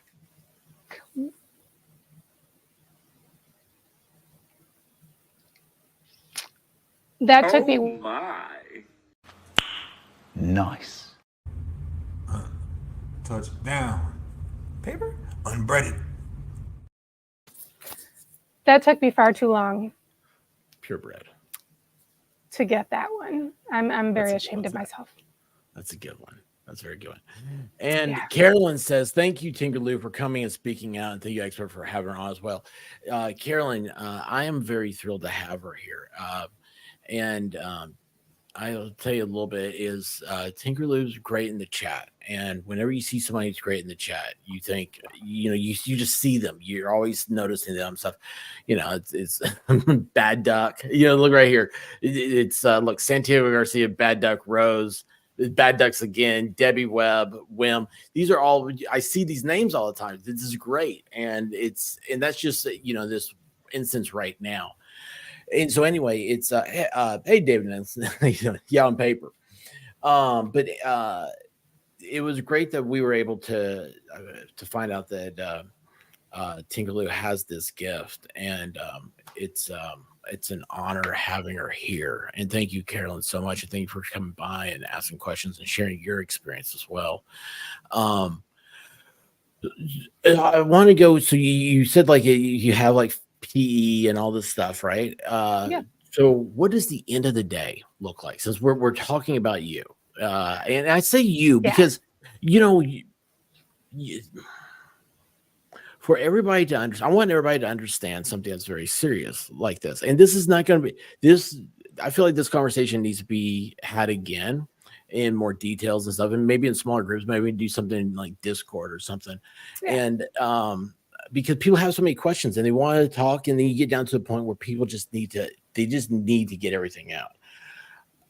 For someone like me, like I said, this first time I heard anything, it was Asperger's, and I was like, Yeah, "What's going on?" that's no longer a term that's used. It's an outdated term. That's why they refer to it more as a spectrum. And like what Asperger's is like would be on the higher end of the spectrum versus the lower end. I'm pretty. How's the spectrum work? High end is the more. It's sort of like I believe it's like an arc, like a rainbow, and that there's all the different layers that can go along the entire way, from high to low. That that's why probably, in my opinion, that it was not being diagnosed as much as as it is now, because it was being more narrowly viewed and generalized, instead of and now over time people have realized there's so many layers that come with autism. There's some that need a lot more intensive interaction and interventions, and some that need to be only in specific areas. That might be like in socialization, like sometimes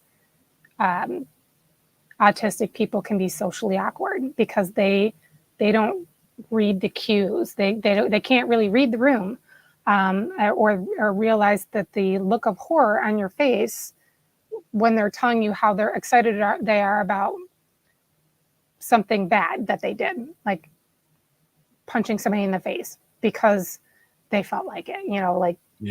We would look at them like, why would you do that? That's not nice. But they could hear your words, but they might not hear your disagreement, the tone of your voice, or your facial cues that other people might recognize as, oh wait, did I do something wrong? Oh, maybe that was not a good choice. So we try to work with our students on that too. I know one student we had to work on with sarcasm, because he was actually going into the Gen Ed classes for a few things, but he was not getting the sarcasm of his peers, and was like somebody might say something that by its words is kind of mean, but their tone of voice was definitely that they were just joking around. Wow. And they were really upset because they didn't understand. So then it was like, okay, well, clearly we need to be working on different types of sarcasm so that they're able to better equip themselves for the real world. Sarcasm is such a great example. I think everybody can understand because of this. With sarcasm, it doesn't work on a keyboard. And I run into that trouble all the time because everything I say is sarcastic. I'm not being serious about anything I do, right? When I do stuff, and when I first started on Twitter, man, it's like, guys, lighten up. I'm joking around. And it's I mean, that's what happened when William Shatner blocked me. I was joking around, and it doesn't come across as that. It's so much other things. But it's those little things that I don't know. It's amazing to think about that. It's like you don't realize. I don't know, the spectrum. It can be very beautiful. Well said. Be very beautiful. Yeah, everybody has their different abilities, whether you're normal or not. It's about just trying to figure out what it is and what they can contribute. They definitely make you see things in a whole different way, and be able to appreciate the things that you do have, because I'm blessed that my two kids do not have any of the struggles that my students have. So I'm very blessed in that way. Other families have a huge struggle with that, and So the fact that I went through a lot in my own personal life, it could definitely always be so much worse. Yeah, gosh, man. TinkerLou, I probably should have talked to you before the doing a stream because you've got so much. You didn't want to. You wanted to be surprised. No, I'm not. Yeah, like about our subject. Totally, I Yeah. like being surprised, but there's so much about you as a person. See, I get interested in people, Yeah. and I start talking. Like I'm great at bars. What's a bar? So it's I would have to go out to one of those one time. it's something you swing off of. Yeah, monkey bars. Are there monkeys involved? Are there real monkeys or fake monkeys? Or am I the monkey? I don't know. Aren't we all the monkey? Probably. Yeah. So what is the end of the school day? That's what I was going to ask earlier. When you were talking about lunch, because it was like for me, or like recess or something like that. So like for me, like elementary school, it's like everybody came back from lunch hyper. You know, it's like, oh, everybody's had no, because they've had time to just like relax and chill. Like they don't go run around like you would typically see, you know, kids in the elementary school field would do. They're pretty laid back, which is kind of nice, so that when it's time for them to go back to class, it's not as difficult to reset them for what the next class is going to be. But each teacher, again, will do some downtime of their own. One teacher would do some like chair yoga type activities that she's found some great things on YouTube before that specifically are geared towards so the kids just staying in their own seat, or maybe standing behind their seat, which is great because you get some kids that really don't even want to move, but they've been able to actually participate in that with not as much prompting. There's another teacher that when they come back, they get a couple minutes of some free choice time before they go into their subject area. Then at the end of the day, it's, you know, I've got my smartwatch. I can't talk today. Smartwatch that I have like all sorts of alarms for, because we've got some kids that are OCD and they have to have a specific routine. So I have to set an alarm so that we can start their routine, so that they can get out to the bus on time. And there's, you know, then there's the alarm of making sure all of the kids have had an opportunity to use the bathroom again before they go on a bus ride home, because you never know if the bus ride if they have a longer ride, or if there's some traffic that happened, or God forbid there's an issue with the bus and they've got to wait for another bus to come. There's so many different scenarios that can happen. So we're trying to prevent at least the bathroom accident happening if we can take that off the table. Because that's, you know, the bus drivers, they don't need that. Right. They've got enough going on so that they have to pay attention to, that they don't need a bathroom accident on top of that. So once they're on the bus, then it's like we go back to the classrooms and we finish cleaning up anything that we hadn't done before, wiping the tables down and sort of getting everything reset for the next day, and then start it all over again the next day. Did I just hear one of your watches? Yeah, that's my little one telling me that she's home and to unlock the door. So I'm going to see if her dad actually unlocked the door. We'll find out.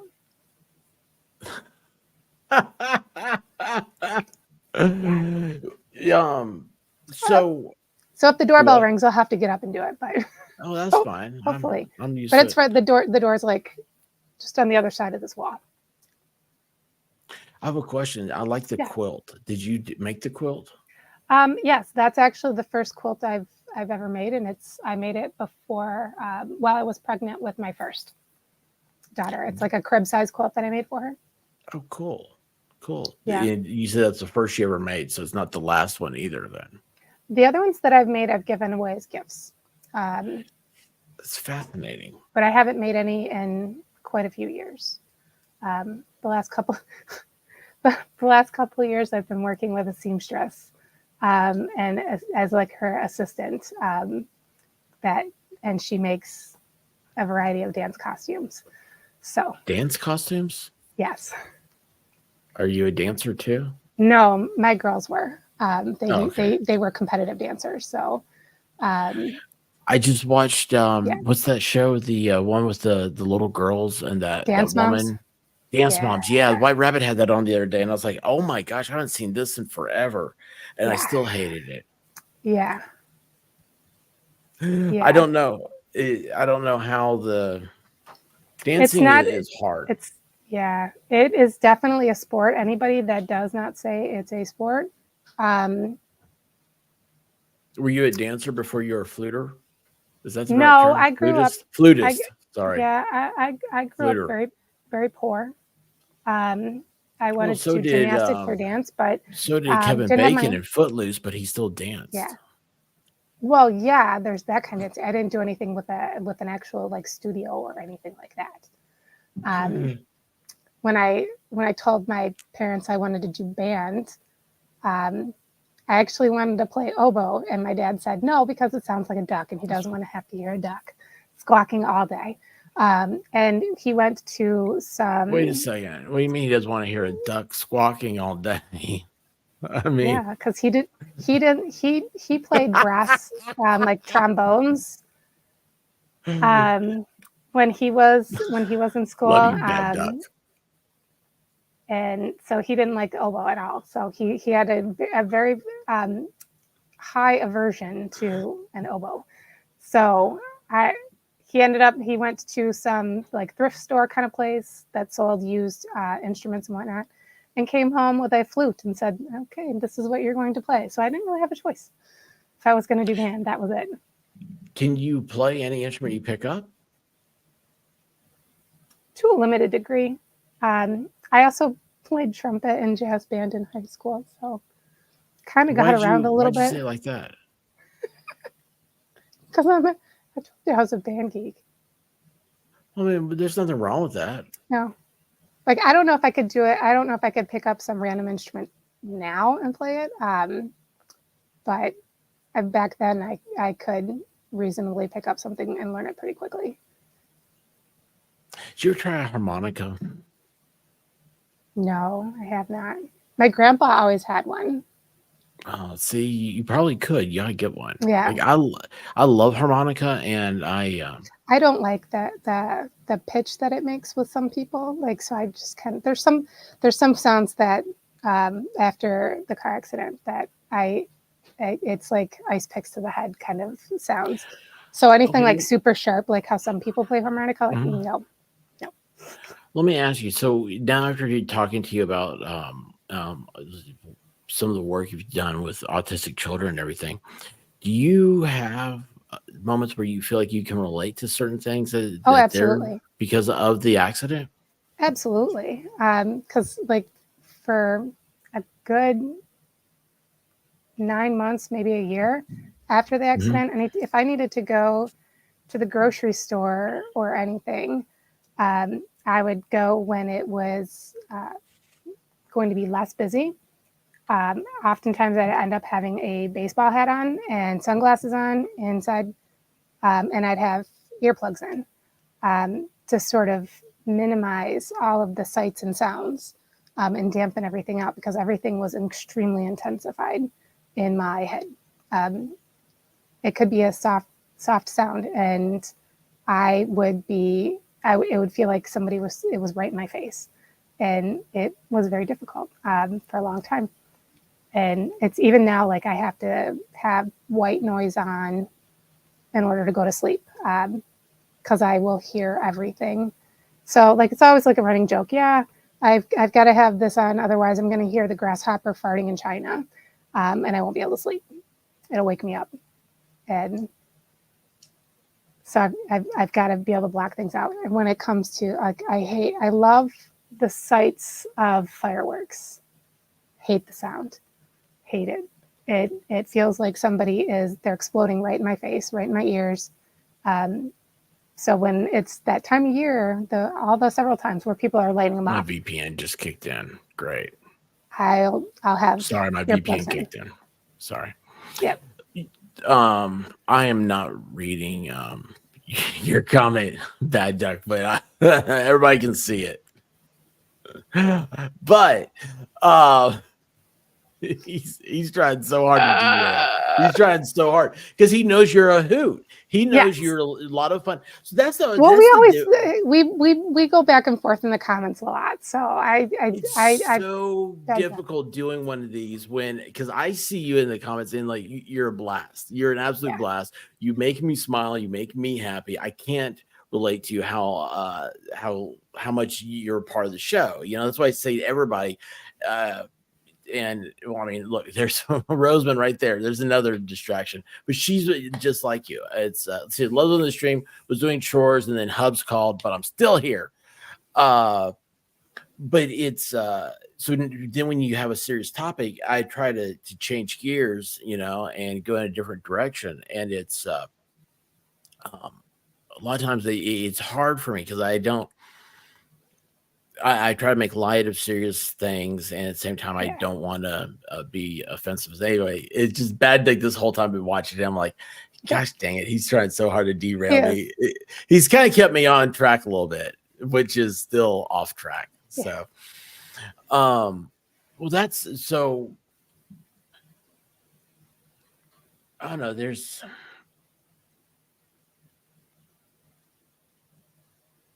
Okay, you were talking about like the like earplugs and stuff and the sunglasses, like when you went in a store. So, it's funny. Like I do, like I have, I guess I have light sensitivity. Like I always have sunglasses on.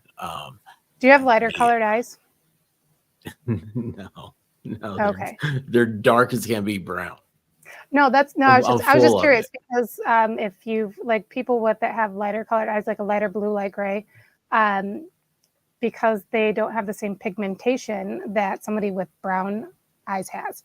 The light actually goes in more, so they're getting more light hitting the back of their eye than someone like you or I. So some people will have that light sensitivity based just solely on their eye color. You know, I noticed it first when I was I'll never forget, I was 6th grade, and I was like, God, man, do these lights not bother y'all? And it was fluorescent lights. And this is around the time when people are like, oh, everybody should be getting, you know, it always seems like whatever the new thing is, everybody wants to sell, and they're like, oh, these are so much better for. It's always the environment. The environment, the biggest thing green about the environment is the money it makes, because you're always having to change. It's like, oh, I just bought all new light bulbs. You know, it's like I bought all new LED light bulbs. They're going to last 30 years, and every single one of them's gone out. So, but it's they last like 3 months. I'm like, there's no way you can tell they're going to last 30 years or not because they haven't been around for 30 years. Yep. But all this stuff is like fluorescent bulbs are the worst for me. I cannot stand being underneath fluorescent bulbs, and LED screens, if they don't have a high enough refresh rate, really mess me up. And it goes back video games like first person shooters. I'll get motion sickness. I can't handle those. It's weird, right? It makes me feel sick. Or even Minecraft. No, I've not played Minecraft, but that bothers you? My kids did. And if they were ever doing it like on the TV from the PlayStation, I couldn't handle it because of that's intentionally over pixelated. Oh, so it just scrambled my brain. I couldn't do it. So, but it's I know so that. nice. And It's so away. nice to have somebody I can just like. You said scramble your brain. I'm like, duh, yeah. You say it to somebody else, and they look at you funny, like, you're a weirdo. And I'm like, I'm the air. I'll play Sonic the Hedgehog, or I love Sonic the Hedgehog. Have you seen the movie? No. You gotta see the movie. It's so good. Yeah. Sorry. I haven't been to the movies in a while. Do I look like I've been to the movies in a while? I don't know. I want to go see the new Wolverine movie, but I want to see that one too. I wanted to go see Ghostbusters, but nothing stays in the theater very long anymore. No. Yeah. So my wife hates the movies. So Why doesn't she just go there and just take a nap? no, she hates going to the theater. She doesn't like theaters. Oh, They're dark, they're dirty, all that stuff. You're spending a lot of money. Like last time I think her and I went to a movie, it was like $50. And it's like I I go was on like, this Tuesdays when our local theater has $5 ticket Tuesdays. And if yeah, I know. if you have their rewards card, you get a free small popcorn. Oh, you got a cool theater then. You got a Yeah. cool theater. Only on Tuesdays though. Every other day, no. Tuesday's the best day of the week. Yep. It's the easiest day. Nothing bad ever happens on Tuesday. So Pretty much. it's Taco Day. Yeah. Taco Well, Trivia Tuesday. yeah, right. Let me ask you, is there something that you want, or is there something when I ask you to do this, like, is there something that you really want to talk about? No, not really. I think the fact that our kids are not being separated because they're different has helped other people realize that there are other people out in the world that are not like them. Mm-hmm. Very fortunate with our building that the staff is amazing and really try to look for ways to interact with our students. So we've got some kids that will come in and do a music class with them. And they'll also do I don't remember what they call it right now, like a collaboration kind of thing where Mm-hmm. they'll do different activities and they're paired off with the kids in small groups and they're interacting with each other. And we've seen how some kids that have not had that opportunity for one reason or another make fun of one of our kids because they're different. And we've seen other kids stand up for our kid and say like, dude, that's not cool. They're autistic. They're not like us. They're a little different. So you can't treat them like they know X, Y, Z, or, Yeah. they set them straight and they basically call them out for being a jerk. It would be nice if they did that when anybody was being a jerk about things. But it's nice that our vulnerable population there's other kids that have their back. Because there's a lot of, they're always going to be at a greater risk of being manipulated in some way or another, or end up being the scapegoat for something because they didn't understand what was going on. Is there, now you've said all this, is there something that you want everybody to know in particular? Like if there was something that you could say and we all like, because you say it to, the group of people we have here, and then they take it and they say it to somebody else or something like that. Is there something that you just wish everybody knew? Well, especially with today, like how there's a lot more people being diagnosed with things like autism and even ADHD as adults, that maybe that person isn't aware that could maybe be something they need to look into, so that maybe other people will understand that, yeah, they might look normal, they might act normal, but maybe there's something else going on under the surface that person isn't even aware of, and to just be nice instead of flying off the handle and going crazy. You never know really what anybody else's struggles are, even if they are normal and they don't have any of those things going on. Just be nice. Or if something does piss you off, don't come at them. Just be like, hey, well, why'd you do that? Or why did you say that? Or what makes you feel like I did that on purpose? And just try to come to an understanding instead of an argument. Because like my whole thing is every day is a new adventure. So just try to make it a good one. Sometimes there's going to be days where the adventure just sucks and you go home and all you want to do is take a shower because you got peed on or whatever it might be, or you had to clean up somebody's, like, somebody spewed on you, like whatever.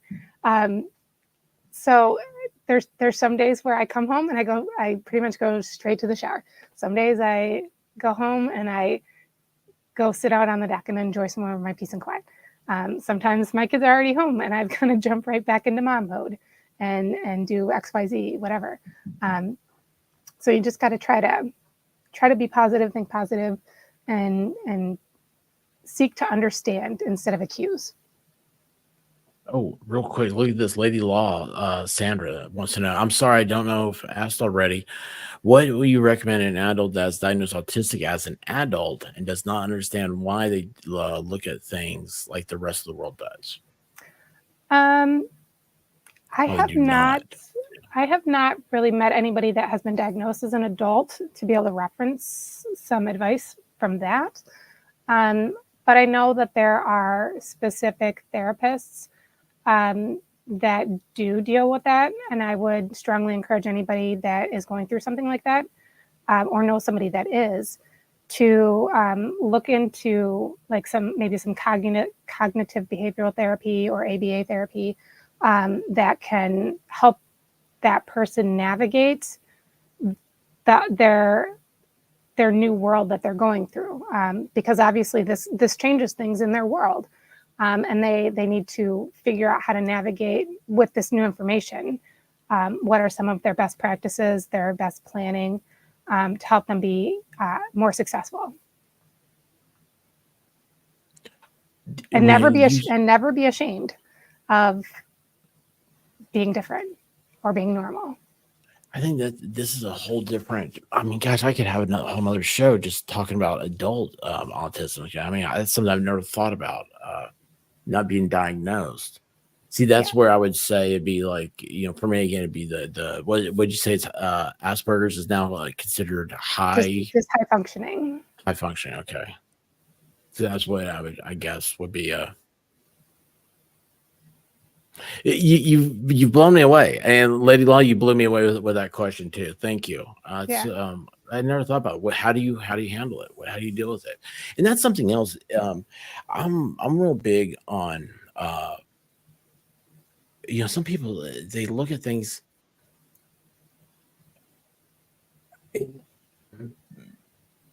I always believe in winning.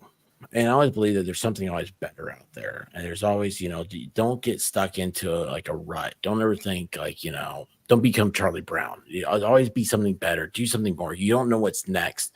And, it's like, oh, hey, look, here we go. Into the chat, Lexi, adult autistic here. We speak to masking and function levels.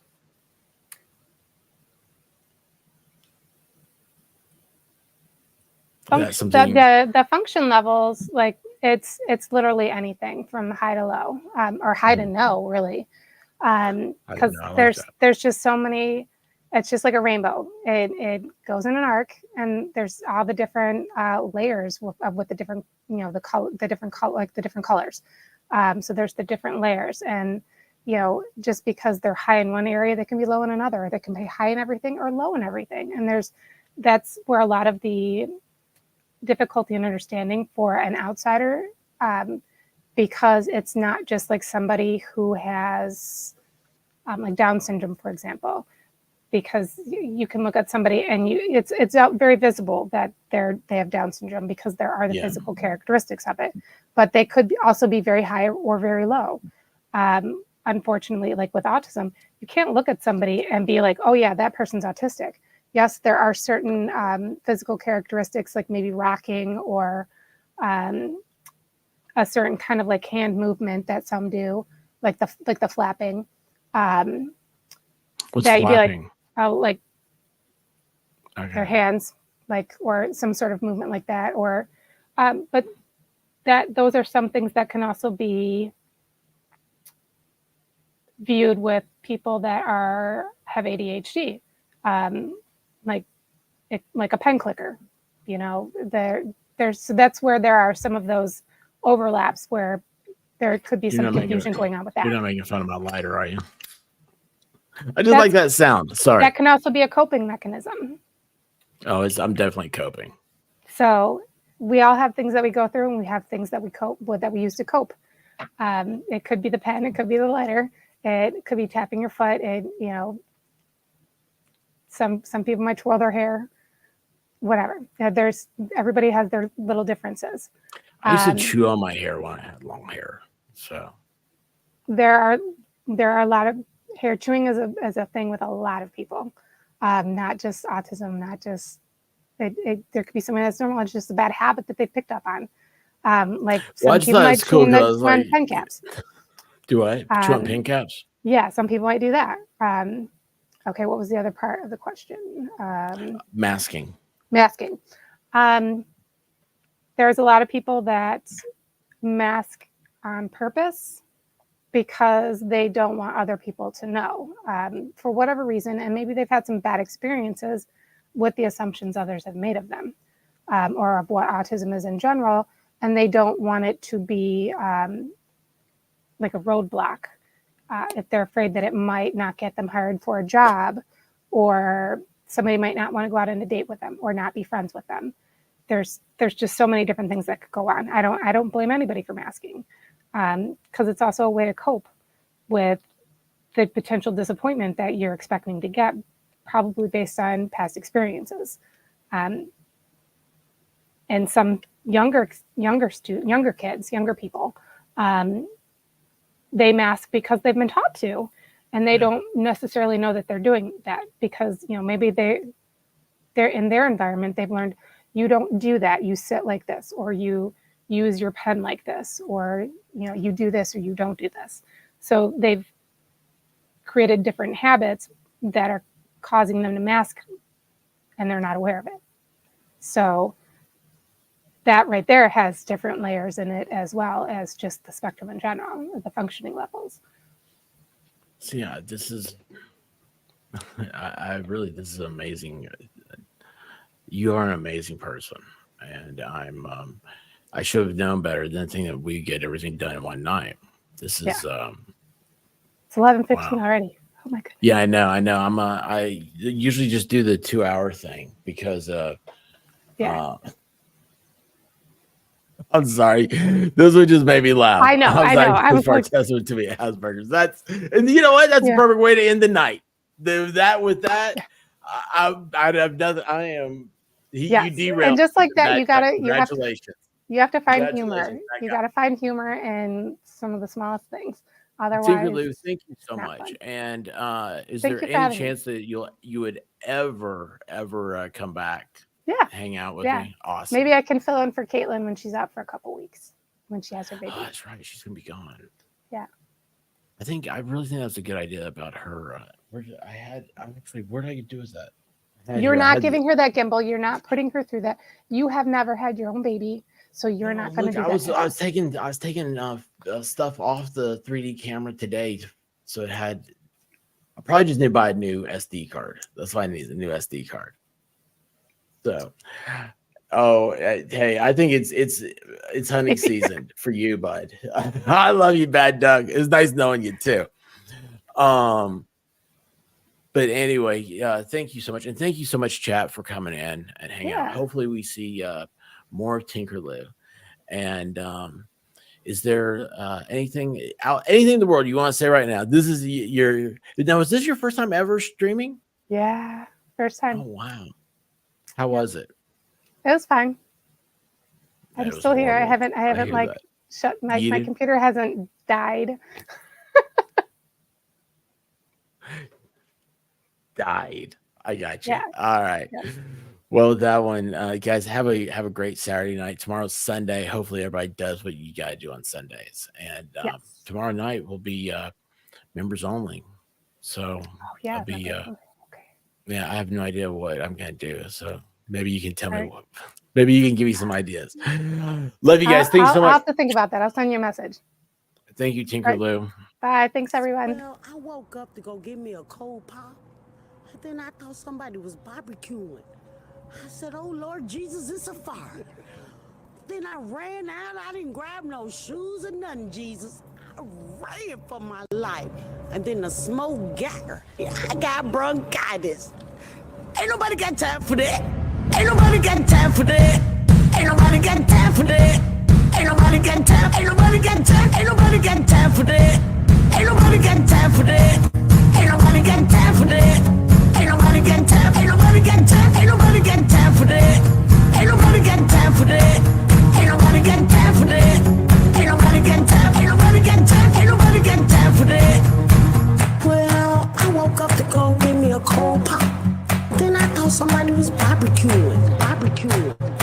I said, oh Lord Jesus, it's a fire. Then I ran out, I didn't grab no shoes or nothing, Jesus. I ran for my life. Ain't nobody got time for that.